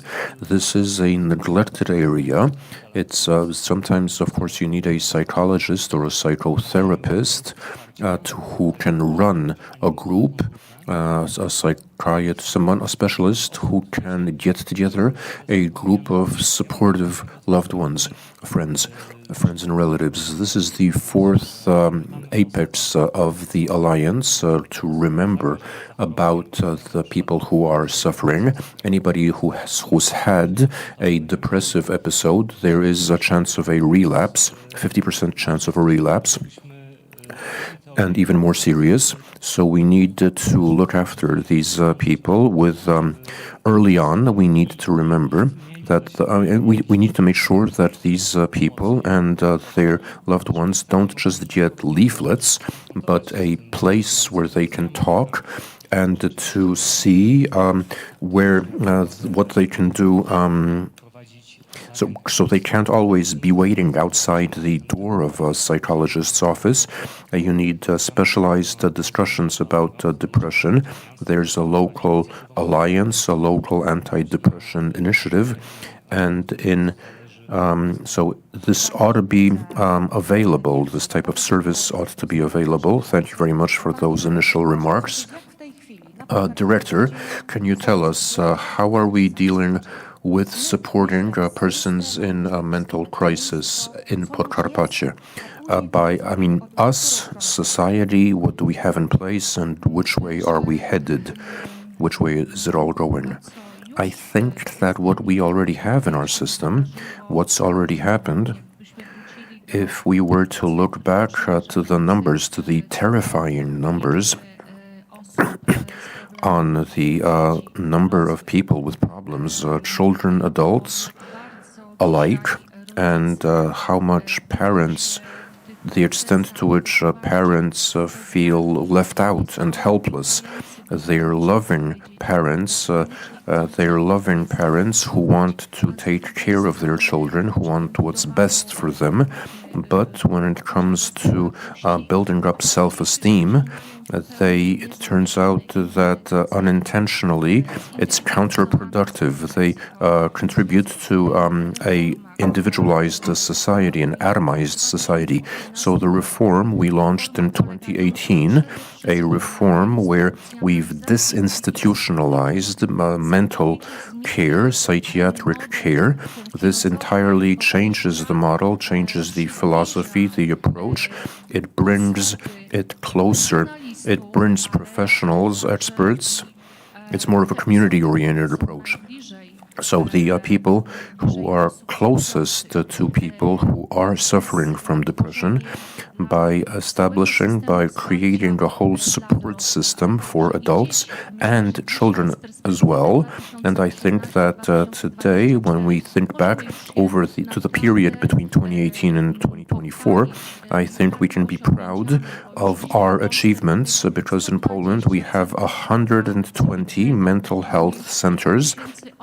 We have several thousand professionals who can provide first-line support, therapy, psychology. We have a consultation center. We have a counseling center in outpatient clinics or outpatient centers. We can provide assistance and support, and that also exists when it comes to supporting children and young people. As professionals and as specialists, I'm sure we have in this room people working in teams in counseling centers and psychotherapy centers. We have around 500 of these in Poland. So the situation is looking pretty good in big cities, but it's dramatic outside of the center of Rzeszów. And the city of Rzeszów has a psychiatric clinic. There's the town of Łańcut, which has a hospital and an inpatient ward for children. But besides that, there's a lot that remains to be done when it comes to improving access. As the local government of the region, as the administration of the region, we're currently completing an extensive diagnosis of a new region-wide program, the beneficiaries of which will be people with problems with mental health issues, both children and adults. So we've set aside over 1 million zlotys to that end. And I hope, and I'm also asking you, shortly we will be holding social consultations. We will roll out the program, in the hope that no objective is lost sight of, that we will, so we will be getting back to that later on, Director. We will also be getting back to issues of accessibility or lack of accessibility that you've already mentioned. But before that, well, let's have Mr. Mołoni, the director, told us about the situation in small towns and in big cities. So, as providers of prevention, what does it look like? Where are you welcome? Don't name towns. I will name towns. I will name localities. I will give the good examples. I will say where we are welcome, where we have been welcomed. To begin with, let me say good afternoon and thank you for this very important contribution. You need to talk about your own personal experience of illness, family experience of a loved one suffering from depression, because then depression becomes a normal illness. It's not mythological, it's not demonized somehow. It becomes something that's treatable, and as such it becomes easier to treat. And so thank you for that. As for the question, I think that to a large extent it all depends on sensitivity and awareness. And the important thing is it's important to talk about depression, about the extent, the prevalence, and we need to realize that statistically, many people in this room might be suffering from depression. And I think that's a condition that's when providing prevention in prevention programs in your counties, municipalities, or schools. I have an observation, a comment. For 15 years, we've been providing prevention, and they've evolved over the last 15 years so much. Initially, we only had programs on substance abuse, drugs, alcohol, nicotine. Then we had violence, behavioral disorders, and now we're running programs to prevent mental illness, such as depression. And so, getting back to your question, let me begin with the psychology, with the psychological aspect, with the with the people who are charged with prevention and mental health in local administrations. But I think I can also speak about the sociological aspects of our activity and the factors that determine what we're doing. I want to share best practice. I want to give you good examples from municipalities where this is provided in a comprehensive, well thought out way, with experience-based, which is based on science and on evaluation. And that's really important for me because thanks to that, the interventions, the prevention, for instance, the therapy can be professional. If we want to do anything, I think it's best to realize what the reason is, what we want to do, and whether our efforts at prevention are effective. And also best practice should be shared. Right, thank you very much. But before you tell us about the best practice, I think we have a question. So if we want to be given the microphone, Joanna on Facebook is asking whether it's possible to provide social abilities, social skills training in school, like, for instance, prevention or other classes like preparation for family life, as it's called. No, don't. Thank you. Focus. You're a lifesaver here. Thank you very much. I think the first stage. Thank you. Don't multitask. But I'm sure we need to look after our fundamental needs, our basic needs. So I'm sorry, could I have the question again? Okay, Joanna on Facebook is asking whether it's possible to provide a social skills training with a curriculum in classes such as family training, family preparation classes. I think this is happening. I'm not a specialist in education. I don't know what's being taught in class in these. I represent a psychotherapy center and an NGO, the Profil Foundation, which is an NGO that does a lot of grassroots initiative to fill in certain gaps in the system. And social skills training is great. Social skills is experience-based. It's a wonderful tool, but I really can't say whether it can be introduced to the curriculum as part of the system. Social skills training.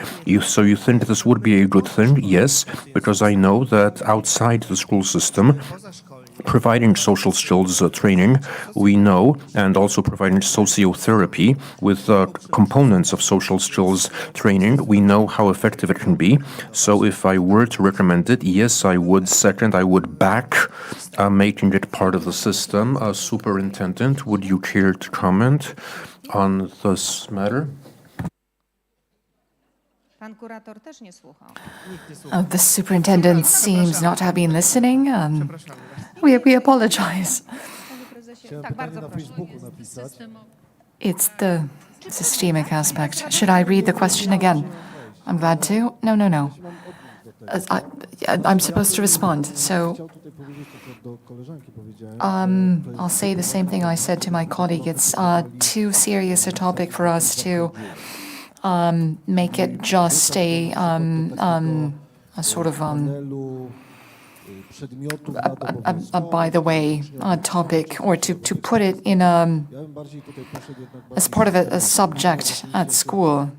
I would take a more systemic approach, and I fully agree that it's a very important subject and it should be taught in school. So we'll say a few words about accessibility in a moment, but now I'd like to ask Anna, how important is it to have good knowledge about mental crises? Because there's a sense that there is awareness out there, but maybe there's still too little, and it's important for people who are recognizable to tell their stories. I think it's important to know that things like depression can happen to anyone, that it's an illness and that it's treatable. In fact, it should be treated. You should seek help. Although much is being said on the subject, I still come across people who either see it as an embarrassing topic, or they think, well, it's just the way I am and I've been dealing with it somehow. I can cope. It's still too little. There's still too little knowledge out there, too little information. People suffer needlessly rather than getting treatment.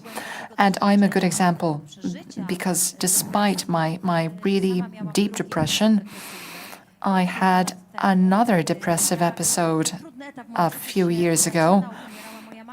It was a difficult stage in my life. My mother was dying, and I knew that it would be hard, so I started seeing a psychotherapist. But it felt like I was doing well. I was coping well with the suffering.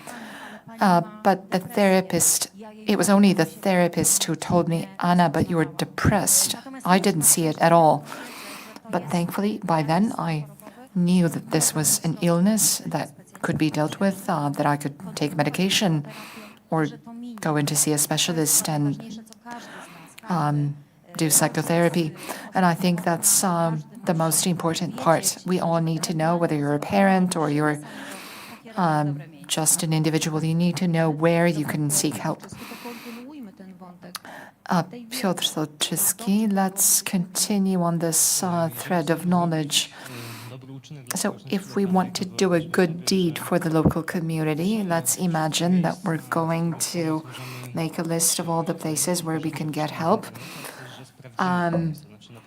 But not just make a list, but actually call and see if these people want to be listed. Because sometimes, paradoxically, the Crisis Intervention Center asks not to be listed anywhere because they have long waiting times, whereas an NGO might have an interesting project that wasn't publicized. The reform that has covered half of Poland's population so far led to the founding of mental health centers. Often people don't know that they're there.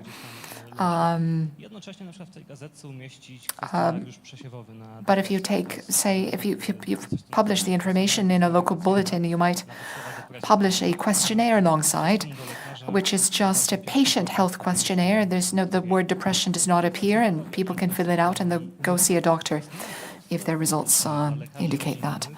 There are guidelines for family doctors in Poland when it comes to treating depression as part of family practice. There are National Healthcare Fund brochures as well regarding diagnosing and treating depression in basic healthcare. If you could mobilize the local doctor's chamber to give training to family doctors and other specialties other than psychiatrists, according to those guidelines from the brochures, but also about psychopharmacology. Such trainings have to be led by a psychiatrist, an experienced one. Our experience shows that wherever such workshops are organized, the doctors are very happy to attend them. In fact, there are waiting lists. So when thinking of support networks, let's not forget the regular clinics, doctor medical practices. Not all towns are mature enough to get those involved, but where they are, often we find everybody was waiting for somebody to do it. The guidelines have been around for 5 years, but there was no mobilization that followed. Wherever this is successful, treatment options, treatment works better, and there's hard data to support this. 330 places across Europe have given us such data where training for doctors has led to doctors being more competent. So there's a scale to measure physicians' competency in terms of dealing with mental health, including depression, the most frequent symptoms people come with, although anxiety disorders and substance use are other issues. But depression is related to many somatic illnesses, co-occurrence. That's an important factor. So a doctor won't lose time going down blind alleys if they know that they might be dealing with depression. And those regional doctors' chambers, they know how to do these trainings. The doctors can get points. They have extra motivation to go to these workshops. And as a result, those who gain competence, who feel competent, will employ the knowledge in practice, and getting better will be much faster. It takes a lot longer to see a psychiatrist than a family doctor. And patients go to family doctors, first of all. They won't always say what it is. They'll come with a stomachache, backaches, other symptoms, or just, insomnia, sleep problems, sleeping too little, waking up at night. Often that comes prior to a depressive episode or co-occurs. So if somebody comes in with various aches and pains, insomnia and so on, you can suspect depression instead of prescribing benzodiazepines, which are addictive, and elderly people want them, but they need to be refused. The doctor might employ a different treatment that will make a lot more sense. So remembering the medical community needs to be involved. We all know where the local clinic is, the walk-in clinic. They can go and see a doctor. There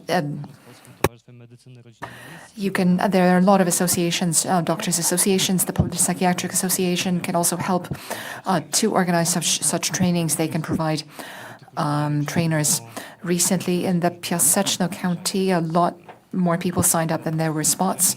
They're repeating it. Previously, the main doctors' chamber organized a national-wide training for 300 doctors. It's starting to be a mass movement. I see the director nodding. Maybe the marshal's office can organize such a training. Yes, as a matter of fact, within the framework of our program, and we have more funds within the nearest perspective.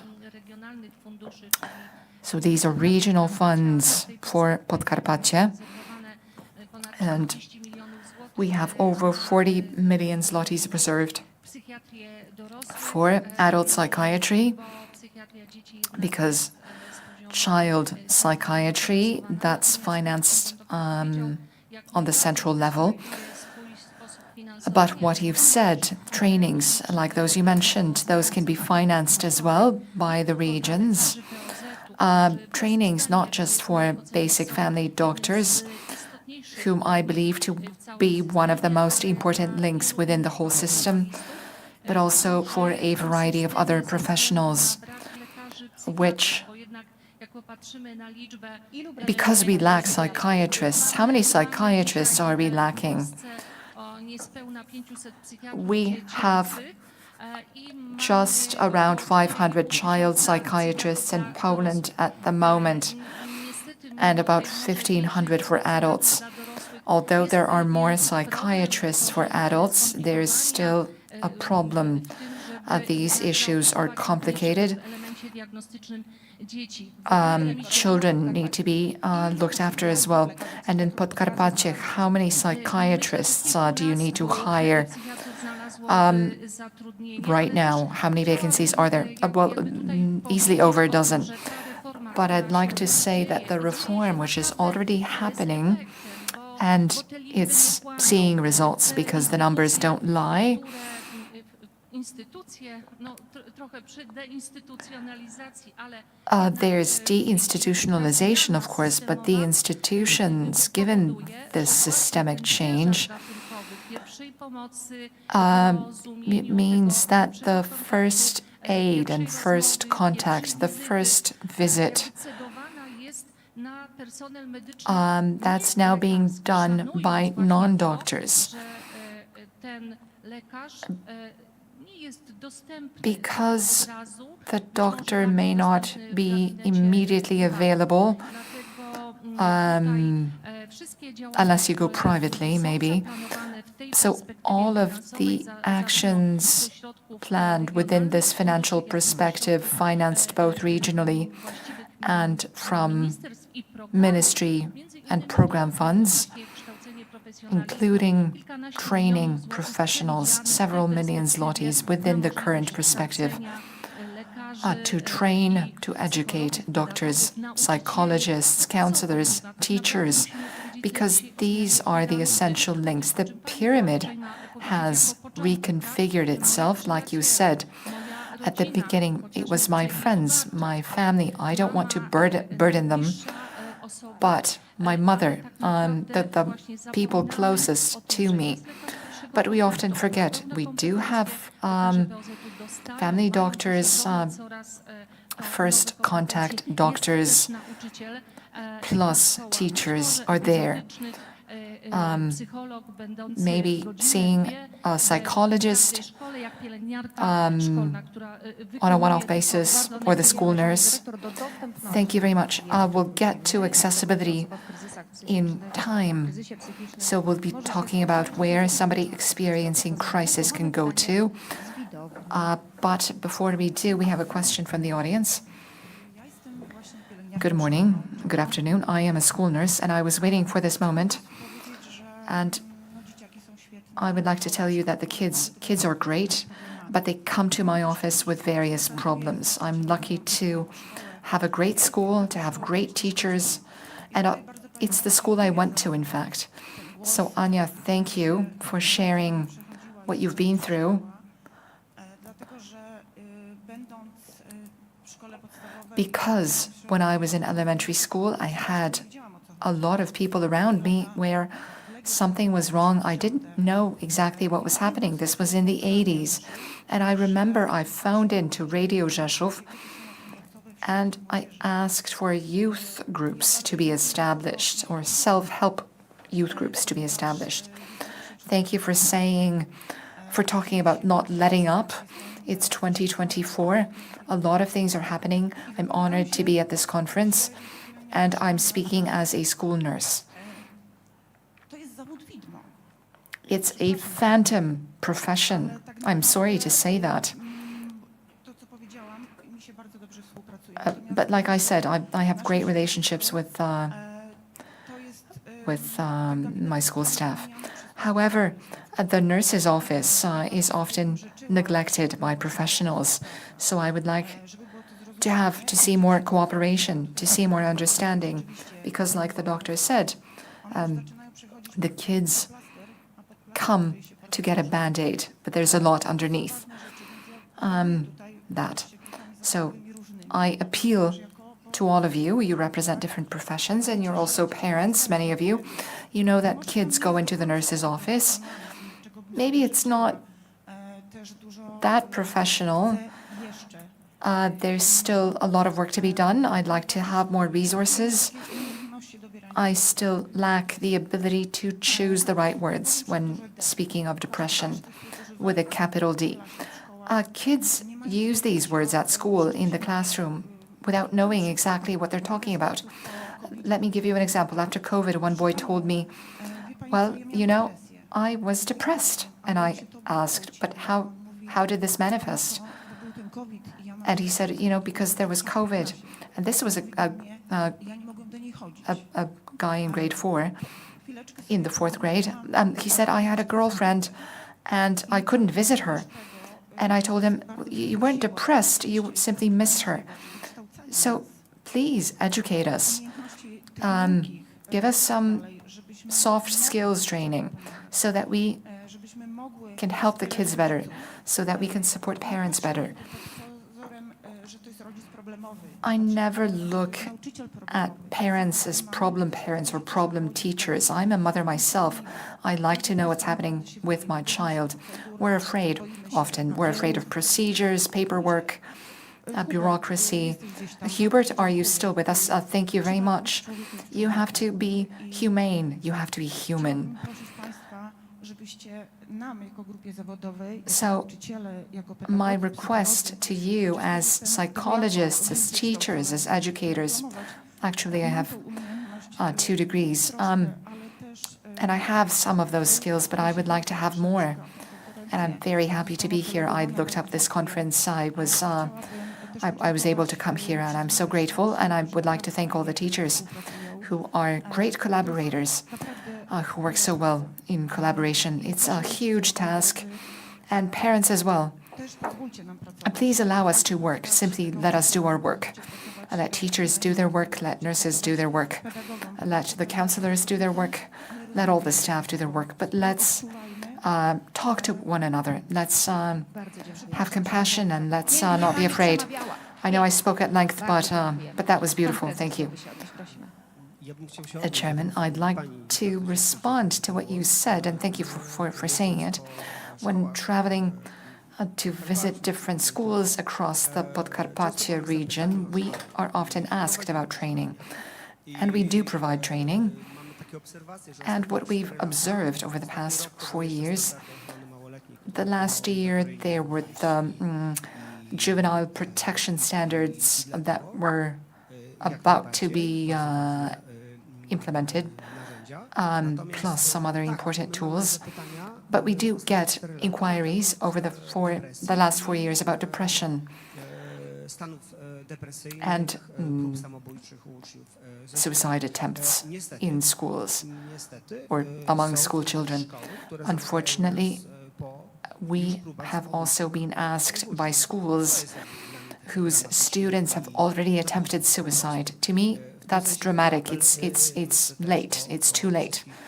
I mean, it's never too late, but it's late. So, hence, I would appeal to the educational community to educate, because depression by itself, depression is just one disease, one illness that children struggle with. There are different classifications. There are several types of depression. And thank you for talking about somatic depression or masked depression. Somebody who's depressed might be hostile or angry or mean, constantly irritable. So there are different phases of depression, and diagnosis is extremely important. Also, we all used to work as therapists in private practice, and we would travel across Podkarpackie, but also to other parts of Poland, Mazowsze, Silesia. So we had municipalities that we would visit every year, all the classes, all the schools. And what we saw there was prevention.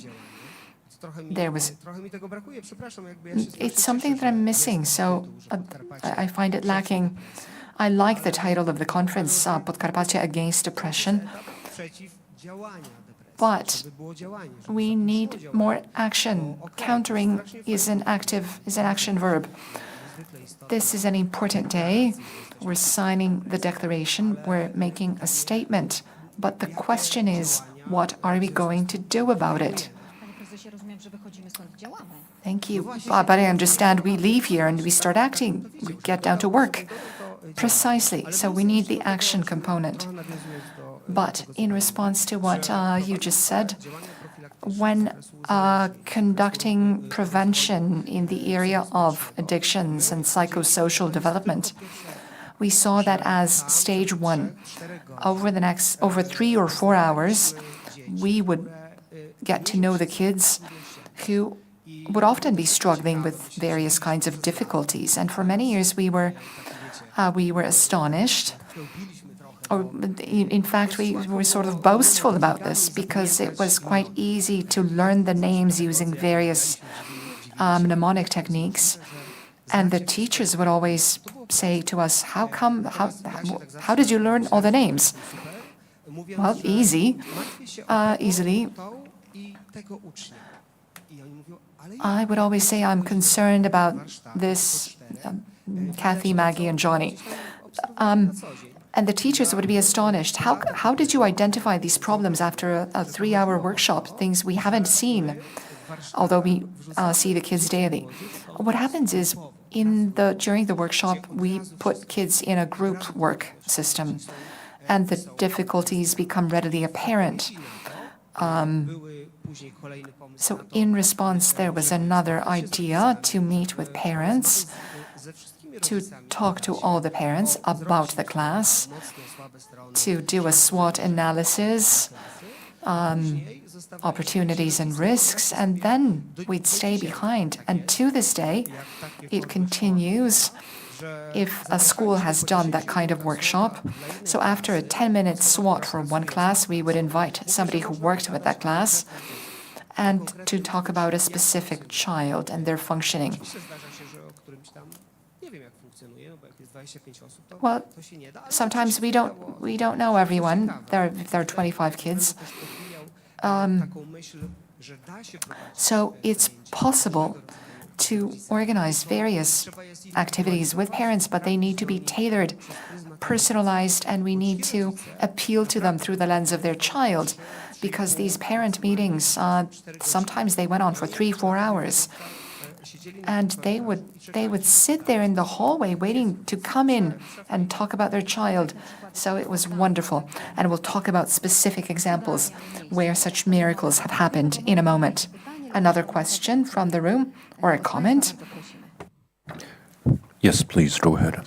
Yes, thank you. Good afternoon. My name is Joanna, and it's my honor to be working for the past 20 years as a school counselor in the innovative school in Jarosław. I'm also a counselor at an orphanage, and I work with the academic community because I also have some academic achievements. And I have to say that in each of these environments, I encounter depression, depressiveness, not only among students. Today we're talking about school children, but let's also remember that schools are an environment where you have at least 3 groups, 3 actors. You have the student, the parent, the teacher, as well as non-teachers or employees of the school. Who aren't teachers, and they all make up the community. And that inspired me to organize the first nationwide conference on depression that was held 8 years ago in our small town, in our small school. And of course, before that happened, before the conference was organized, there were many obstacles, both substantive and practical. For instance, people wanted to know why a secondary school and why it was meant to be an academic conference. Why were we discussing depression? Children can't be depressed. Adults have problems. Adults are the ones with depression. Depression doesn't affect minors. But thanks to our insistence and persistence and the support of teachers and students, we organized the conference. We invited specialists from all over Poland, theoreticians and hands-on professionals, people working with depressive youth. We didn't organize the conference to promote our school. We don't need publicity. We are the innovative school. That's in our name. And innovation is present in everything we do. But we didn't we didn't want professors we invited to get extra points for academic achievement, but we did it for our local community, for our county, for our town. And I have to say that we invited, obviously online, so we got in touch with outside people, and so the people who showed up, the people who attended the conference exceeded our expectations. The turnout was huge. We had parents of our students. We have the parents with special needs children. Children with disabilities. We had our students from our school and other schools. We had teachers who wanted to connect with specialists, because talking to peers, talking to other teachers, school counselors or psychologists, just allow me to butt in. This was 8 years ago. Again, it was before the pandemic. So we had one conference 8 years ago, another conference. The pandemic made it hard for us to hold these conferences, but this year we scheduled a third conference, and we will pull it off. This requires cooperation and dedication on the part of the local community. You know that it's hard to organize a conference, so I'm happy to be here, and I'm also taking notes. I will borrow some ideas. As I said, I'm still in touch with people with attendees. Thank you very much. Because you just said a very important thing. You've touched upon the subject of our panel, working with the local community, working for the local community. So let's dwell on that. Let's speak about cooperation, about building alliances. Where do we start? You might think you're the only person in the county, and what can you do? Wherever we have this alliance, somebody took responsibility, somebody who was on one of these pinnacles or apices. Sometimes it was a clinic, a local counseling center, the management. Sometimes it's the mayor. Sometimes it's local administration. Sometimes it's an ordinary person who wants to become active. Sometimes it can be a patient group. So you can't give excuses that you're waiting for someone to take the initiative, because if you want to do something, then you just get down, just do it. I'm inviting representatives of all these apices because we want synergy. We don't want anybody to feel excluded. So if you want to be involved, then you're welcome. The only precondition is you need to respect evidence-based medicine. We speak about depression and not about mental health. Generally, mental health is too broad a topic. Depression is in the international classification. So we treat depression. In accordance with the symptoms of depression that are in the manual. We can do a PHQ-9, the questionnaire, so that we're on the same page when it comes to the symptoms of depression, and that we understand depression the way a psychiatrist or psychologist does. So when we decide to do something, you need an opening ceremony. It doesn't have to be a huge event. It can be low key, but you need to show that you're serious about depression, that you will be active on these 4 levels. You have people, the steering committee. You have people who want to put a face to this initiative, and you plan work over the next few months, working with doctors, with medical associations, talks in libraries, community centers, libraries, and doctors are often available in the evening for talks or to attend, and also people with experience of crisis, because they can testify that it can be overcome. They can talk about their depressive episodes with some detachment, and this can really speak to someone who's in the audience, who's sitting in the room in a very gloomy period, a very low stage in their life, showing that there is hope. And sometimes these events, all these activities will snowball, so you will be surprised to see how many people approach you.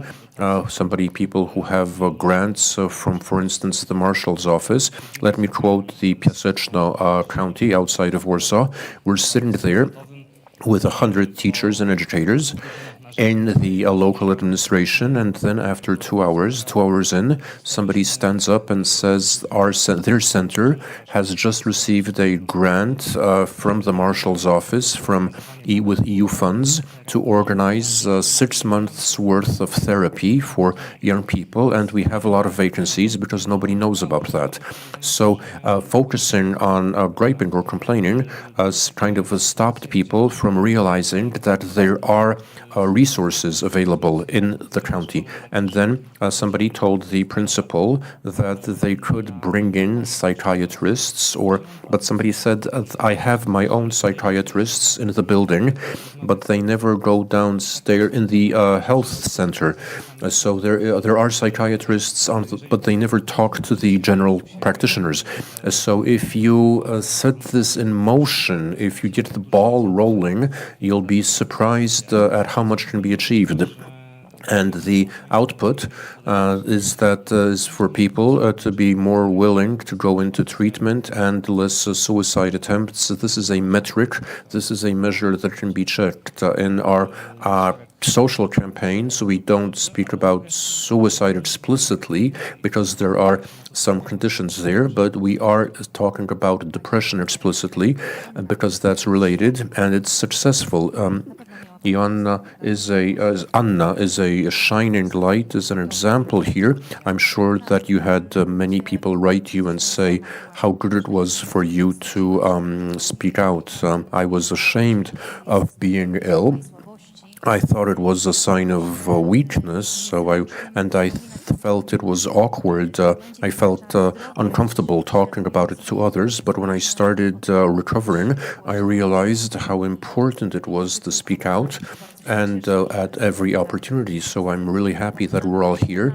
I'm really happy that we're all gathered together around this issue, because for me, when I was ill, it was important to know that there were people who recovered, who got better.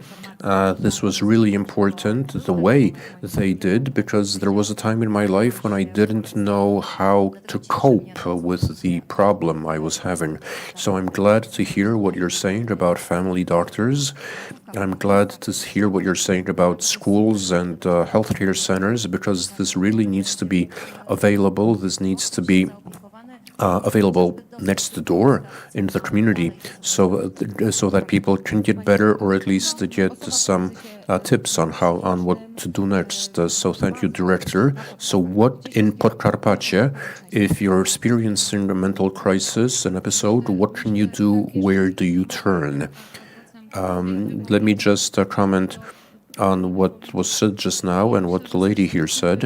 I think that in our region, in Podkarpackie region, working with counties, municipalities, and local administration, we have a lot of great experience. We have a lot of good concrete cooperation. We've implemented over a dozen projects using a participatory approach, using that encourages or activates local communities to work, to be active. So I'm truly convinced that building up cooperation here in the region is possible and will be accomplished. And as I said, also in the context of what you said about being cautious, being careful with diagnosing, with psychiatric diagnosis, and focus on depression exclusively, there is a pilot program that will be implemented by the Institute of Psychiatry, actually 15 programs for children, 15 very detailed programs dedicated to early diagnosis and identifying a number of disorders, behavioral disorders, neurological disorders, and also as well as issues related to eating disorders, all the things that can lead to addiction, because addiction, and 5 programs that'll be addressed to adults. So I think that these resources and the 20 programs that we will be introducing as pilot programs in the region. This will provide opportunities for knowledge, for awareness of what depression is, and how you can convince persuade someone to seek treatment, how you can be an effective parent, how to love your child, but because often parents love their children but are helpless in the face of their symptoms. In Podkarpackie, we have an extensive network of mental health centers for adults. We also have a network of centers for minors, for children. We have counseling, psychotherapy centers. We have 20 of these. They are in the community, and they are the first link. This is where the child can find help, and also this is where they can be referred to a professional within 72 hours. There's a lot to be done because nationwide, when talking about children who will soon become adults and come of age, and as a country, we've set out on the process of disinstitutionalization. We only have 33 hospitals for children. I understand that the purpose of the reform is to take care of everyone in the community, in walk-in centers, and inpatient local clinics, but these are processes. Hospitalization will be necessary in some cases, and the resources have to be provided. And we do have the funds for that. We have funding, and I think this is and I'd like to encourage the directors of hospitals who will be restructured, who will change the shift or the focus of their activity. I want these hospitals, these multidisciplinary hospitals, to become more profiled and provide walk-in centers. We have a question from the audience. Yes, please. We'll get the starosta later on. I think someone to my left, there was a lady. Good afternoon, Katarzyna Orcisz, number 2 counseling center in Rzeszów. I'm the president of the Association for Children with ADHD, and working for over 20 years here. I work with a particularly vulnerable group because my hyperactive and impulsive children. The hyperactive children I work with, they feel emotions very strongly. They're particularly vulnerable to a form of depression, which is often confused with rebellious behavior. So I think that as teachers ought to have access to know-how, ought to have access to a checklist of things they should be aware of, what to look for. If a child was smiling, running around and happy and playful, and all of a sudden they're withdrawn, they don't play, they're irritable, aggressive. So the question is, what happened? It's not that you make a note and tell the parents to do something about their child, but you need to take a closer look at that child, at that person who's experiencing something that's going on, because the depression doesn't occur overnight, and it's important that every young person, everybody, has this sense that they're not alone. Even if they yell, "Leave me alone, I hate you, I don't want to see you," they will not be left abandoned, because if they're abandoned, that's when tragedy strikes. And as specialists, we can discuss these symptoms. We can also talk about other symptoms which are characteristic or typical of children. When at workshops for parents, I always highlight the things parents should be aware of, should look for. But above all, in working, we need to work on relationships. In relationships, we can have a whole range of emotions. It doesn't need to be depression. Everybody has a bad day now and then. So there's a lot of myths, but we need to see the facts. We need to see the risks. In relationships, we will notice, but if there's no relationship, we will not notice that, and we will be left to our own devices. So it's all about relationships. So thank you very much for that contribution. And we have another question. From the starost. Or the starost. Krzysztof from Łańcut. We have a center in Łańcut which has a clinical ward for child psychiatry patients. There's a closed ward and an open one. We should have 28 patients in the closed ward. That is how much there is on paper, but often it's twice that number. Aside from that, various matters involving the police or the courts require the doctors to be burdened with performing additional tests on people who are brought to the hospital. We can increase the number of beds. It's not a problem, but the biggest problem is with staffing, with doctors. So here I would like to appeal, especially to the University of Rzeszów and their Faculty of Medicine, to bring this to the attention of their students. We have a lot of vacancies in child psychiatry.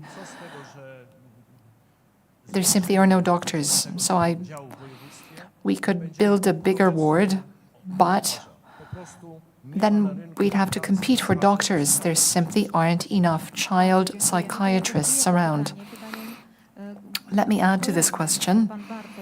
Bartosz on Facebook asks, why do psychologists not want to work in schools? Everybody is smiling. It's an open secret. The salaries are too low. Well, we could approach this from different angles. They don't want to work in schools, and we don't have enough of them in hospitals either. We don't have them in hospitals because they're not trained as doctors. They don't have the required training. But oncological wards, neurological wards, these places require psychologists on site. And the same holds true for schools. So we don't merely want to have a token psychologist on staff.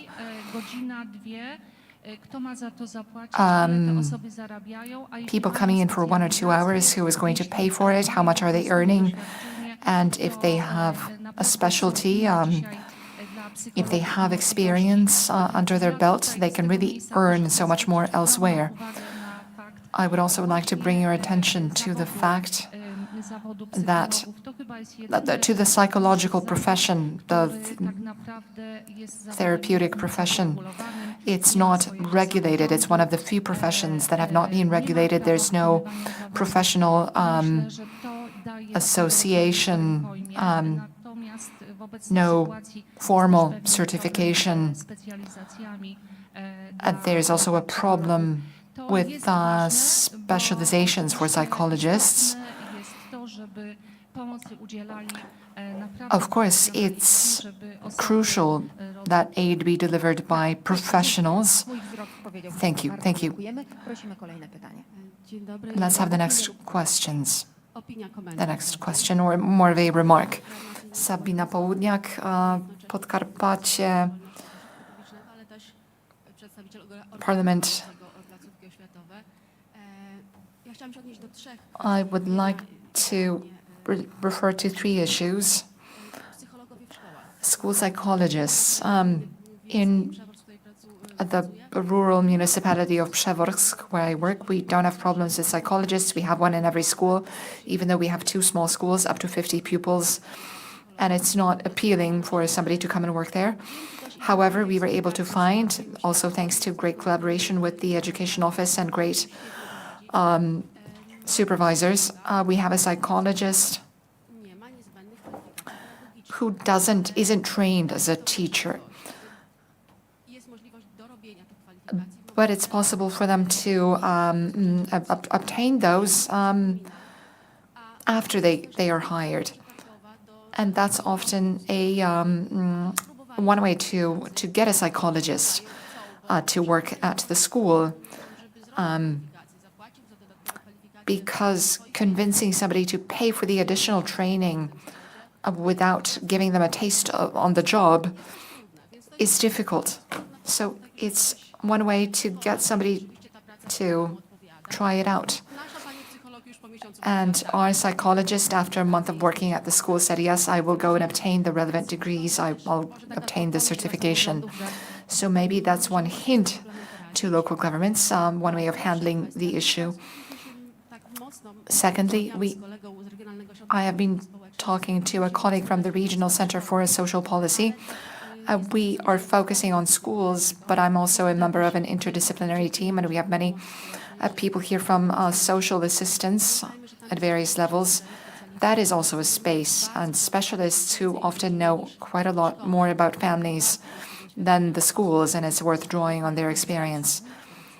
So again, we're getting back to the local aspect. They see much more, they can diagnose the problem much faster than the school. That's another important aspect. And thirdly, looking at the principal, Zajda-Ostrowska, we're also thinking about the provincial program, the mental health program. Hopefully, there will be room there for NGOs as well. We have on the stage an example that NGOs can handle prevention very, very well, especially in mental health, and hopefully we will go in that direction. So briefly, the chairman and then the director. So let me give it over to you. Yes, of course, the program that we are preparing. So please follow developments and please give us your feedback. Our program will be open to NGOs, of course. I think as the provincial government, we have extensive experience behind us, having done 5 or 6 provincial programs involving NGOs. So my impression, I'd like to take one step back, if I may. I really like this. These are very vital topics. What do we do? How do we do it? And where are the sticking points? Once we already have somebody who has been diagnosed with depression. However, I'd like to take a step backwards and ask, what do we do so that fewer people become depressed? And so my view, our view at the Profile Foundation is that we are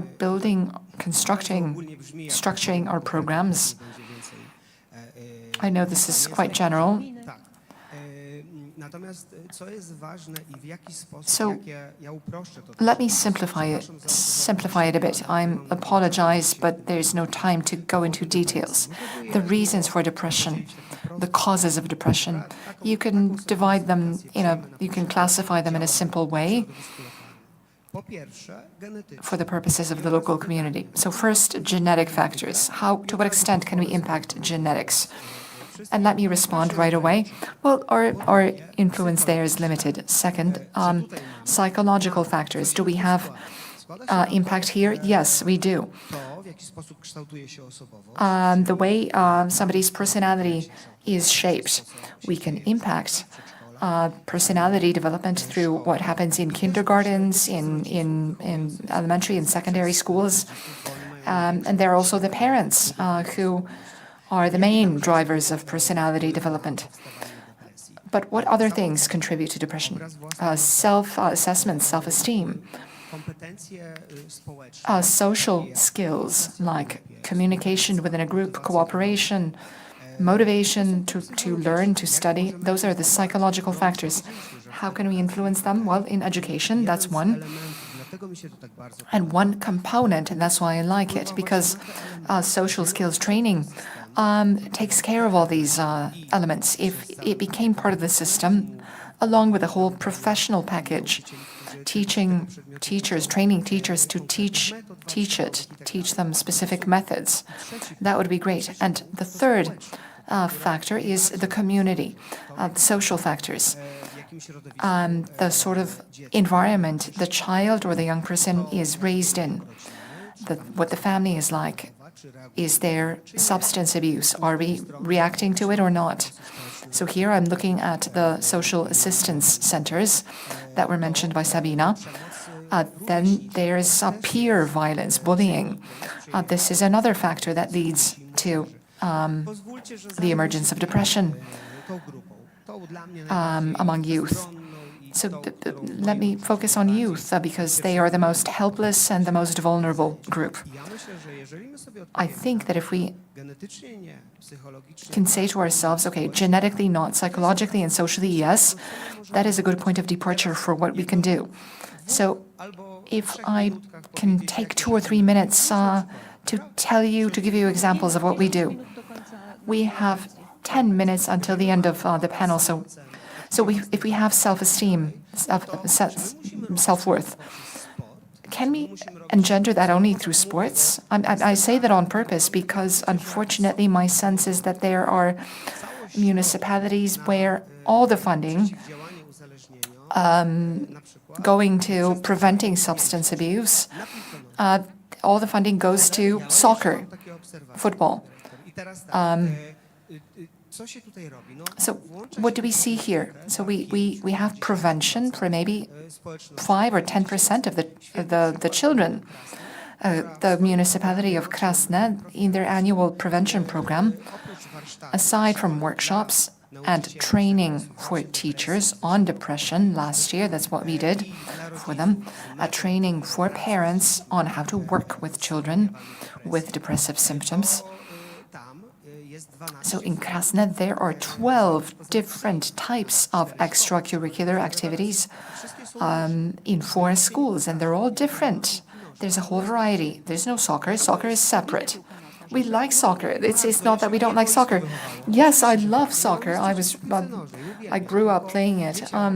Nothing against soccer as such, but I've been observing things, maybe a little less now. For many years, I've followed the class teams in which the football players were top of the class and the depressive kids were shoved aside because they didn't play sports, and I think that's unfair. So what can we do about this? And I think it's up to self-governments, local governments. If I can address the local governments, they're here in the room. The staros, the others, the mayors, the county heads and so on. I think you can do much through managing funds. Previously, it was handled by PARPA with and now KCPU. Now we have funding to treat behavioral addictions, which strongly correspond to depression in children and youth. And I think this is one very realistic way, something you can do over the next 2 months when planning the budget for next year.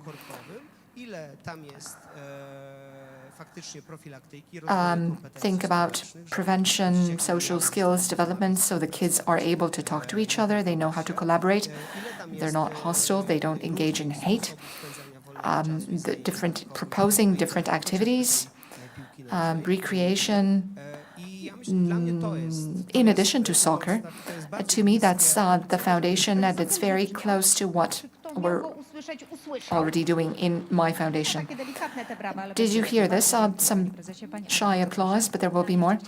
Anya, I'll hold off with the appeal. I was speaking as somebody who has suffered from depression, but now as a celebrity If you have anything to offer to people who are suffering from depression, don't hesitate to engage celebrities, your local artists or local leaders, because I can assure you that everybody will gladly take part in promoting this information, and that might just help somebody. I remember the lady over here. We have 2 more questions from the room. Let's get the mic. It should be on. Thank you. Marta Wiarska. I represent Przemyśl along with my colleagues. We are here. We work in Przemyśl schools. We are psychologists and psychotherapists with many years of experience. So we're saying hello to our compatriots. I'd like to respond to the gentleman's statement. Yes, we very much need support.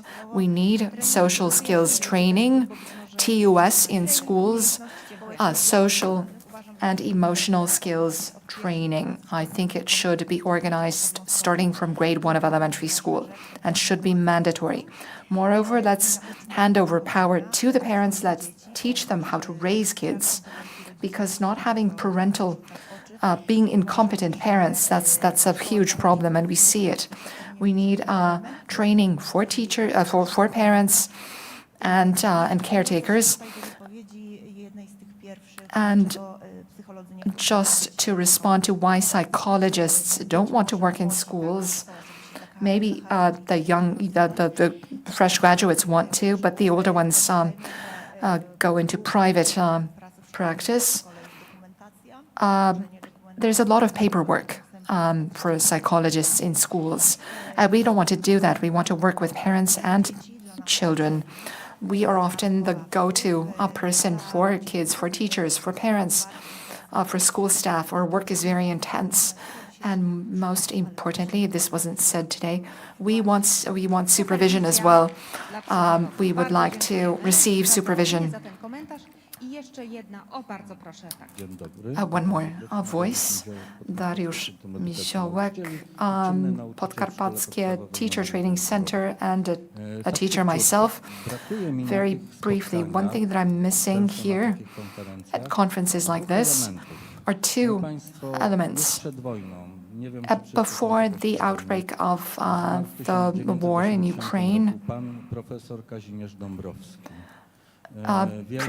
Kazimierz Dąbrowski, who died in 1980, a great Polish psychiatrist, philosopher, thinker, who looked after mental health before it became popular. He established the Institute of Mental Hygiene in 1939. So that is our amazing Polish contribution to the field. I highly recommend his books. We have neglected mental health because we believed that it only applied to a specific narrow group. Second, we need to recall the educational philosophy of Korczak. We keep talking about Korczak,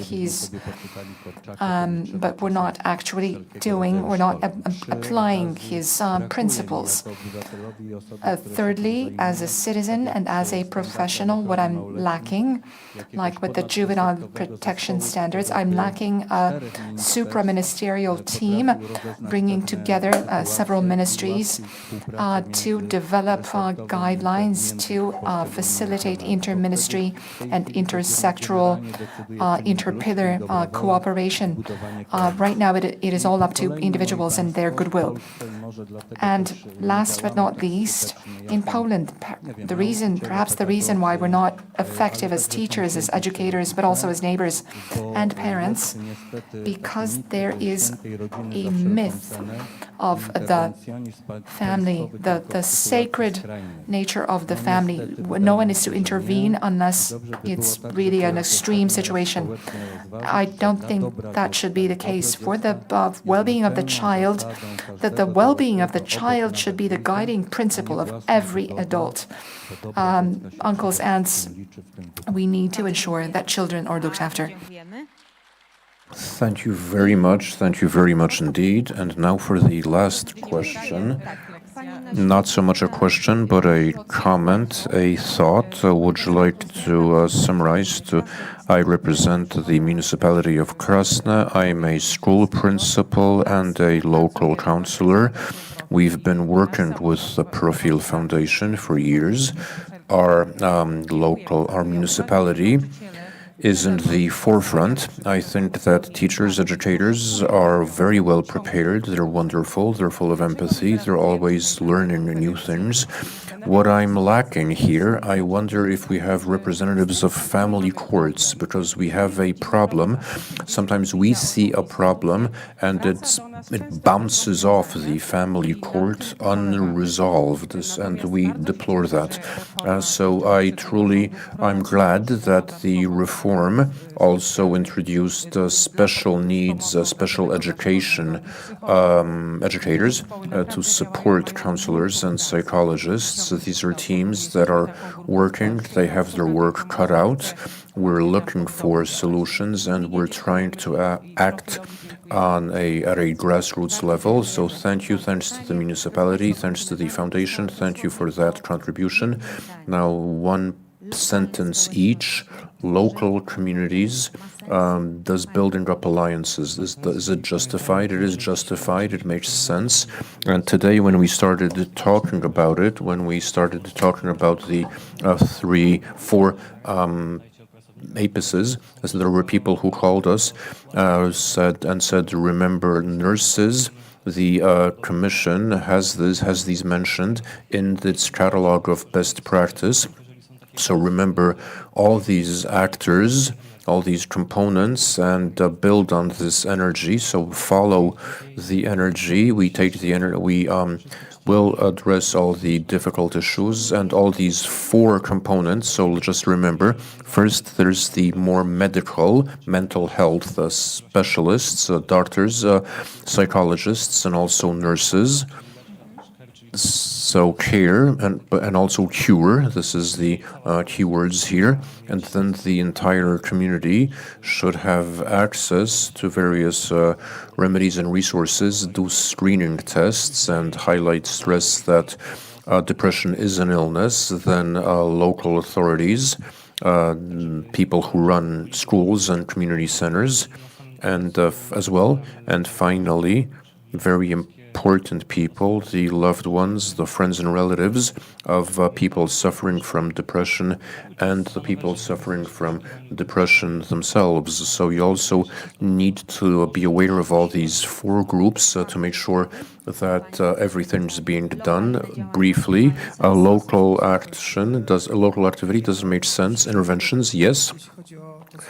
Definitely, and when I think of what's happening today in Poland and what will be happening soon, I want to take advantage of this opportunity and since I'm here and you're speaking to people all around the world, well, maybe not at the moment, it's a nationwide campaign, but this is being live streamed on YouTube in English, so we have people watching all over the world. And as for what will happen in the next 2 weeks with the campaign, Childhood Without Violence, Violence-Free Childhood, join our alliance, show solidarity. There's a nationwide campaign called Childhood Without Violence. The Children's Rights Ombudsman, the speakers of the Senate and the lower house of Parliament, and several ministers are involved.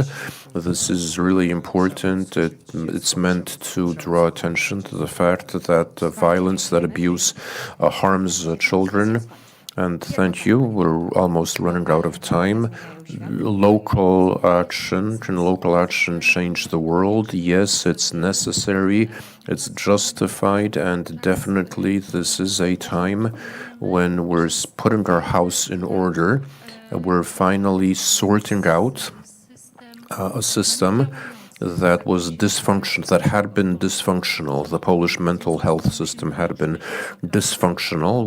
We're sorting it out now, so we need to think ahead and come up with a prevention strategy. And now, Anna, if you can summarize this discussion. Thank you very much for everything you're doing, for all the projects. Even the smallest scale activity can be helpful, can save a life, can save lives. Thank you to all our speakers. Anna Powierza, Marcin Mołoń, thank you. Mariola Zajdel-Ostrowska, thank you. And Dr. Piotr Toczyski, thank you all very much for taking part in this panel. Let's give it up for our wonderful speakers. Thank you very much. And now, ladies and gentlemen, I'm looking at my notes, and now we're moving on to the next item, a very, I think it's a watershed moment. It's a breakthrough when it comes to what's in store for Podkarpacie and what we'll be doing together to fight depression. We will be signing a declaration of local government authorities, local authorities. I will be inviting representatives of local authorities from the region. I will read the okay, there will be a family photo, there will be a declaration. On World Mental Health Day, representatives of counties, cities, and the convent of counties of the region of Podkarpacie are making the following declaration. Within our powers, we undertake to make all efforts to use best practice throughout the European Union and recommended by the World Health Organization to disseminate in local communities in our region knowledge on how to recognize and treat depression. Thank you very much for your willingness to sign this declaration. And now I want to invite. We had so many changes, so many representatives of local authorities, so my apologies, I will not be inviting you up by name. I'll just be asking representatives of local authorities. We have the Deputy Marshal, Małgorzata Jarosińska-Jedynak, the Deputy Marshal of Podkarpacie region. The Starosta has signed the declaration already. No, he hasn't. Oh, here you are. Then come up on stage. And we also want to invite the Starosta of Brzozów, Jacek Adamski, who signed the declaration. Thank you very much for having signed the declaration already. If we could ask the Deputy Marshal to stand in the middle. It's all really been planned out. Okay, representatives of the county of Jasło, the Starosta's office of Jasło. Let's also have the Kolbuszowa from Kolbuszowa country, the Starosta's office. I know we also have the Starosta of Jarosław county. Nie ma drugiego J. A w ogóle powinno być najpierw. Zapraszamy. Powiat krośnieński. The county of Krosno. Zapraszamy. Powiat krośnieński. Let's have Krosno. Somebody representing Krosno. Lesko. O, jest. Świetnie. Powiat leżański także Leżajsk has also decided to sign the declaration. So let's have somebody from Leżajsk.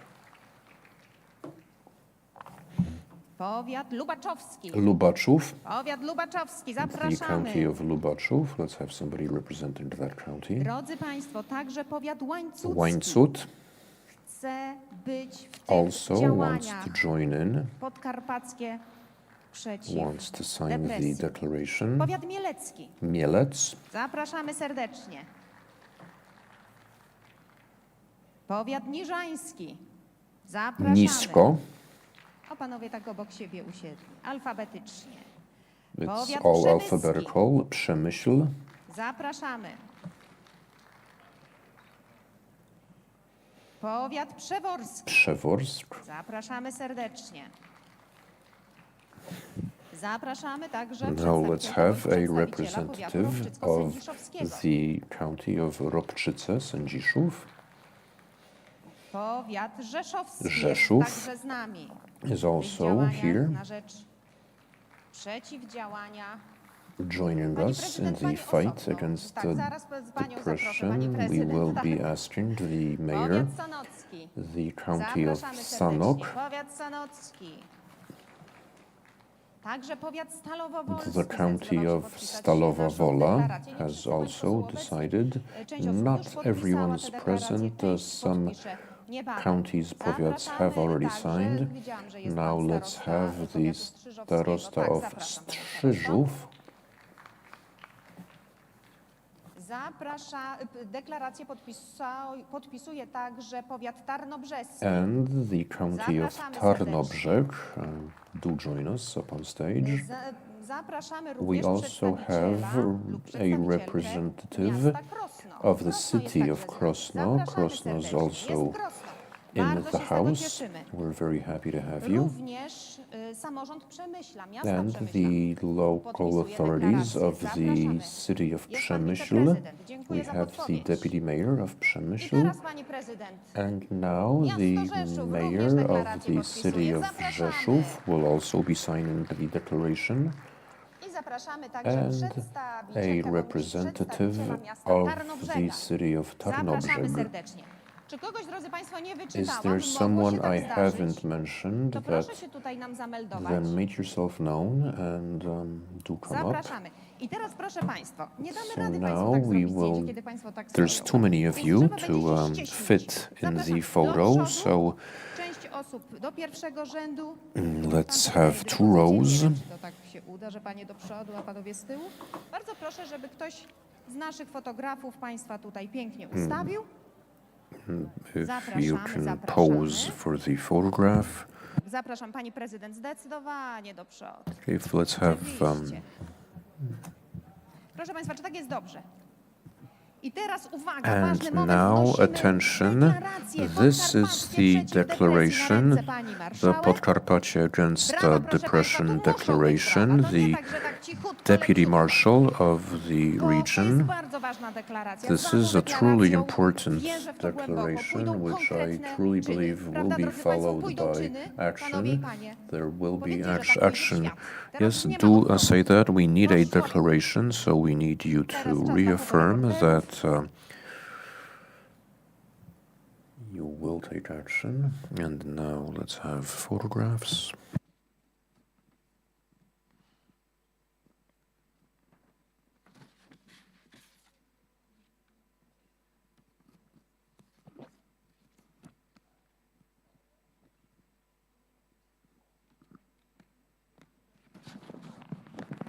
Przepraszam, to moja wina. To ja tak My apologies. Bardzo dziękujemy. Bardzo dziękujemy.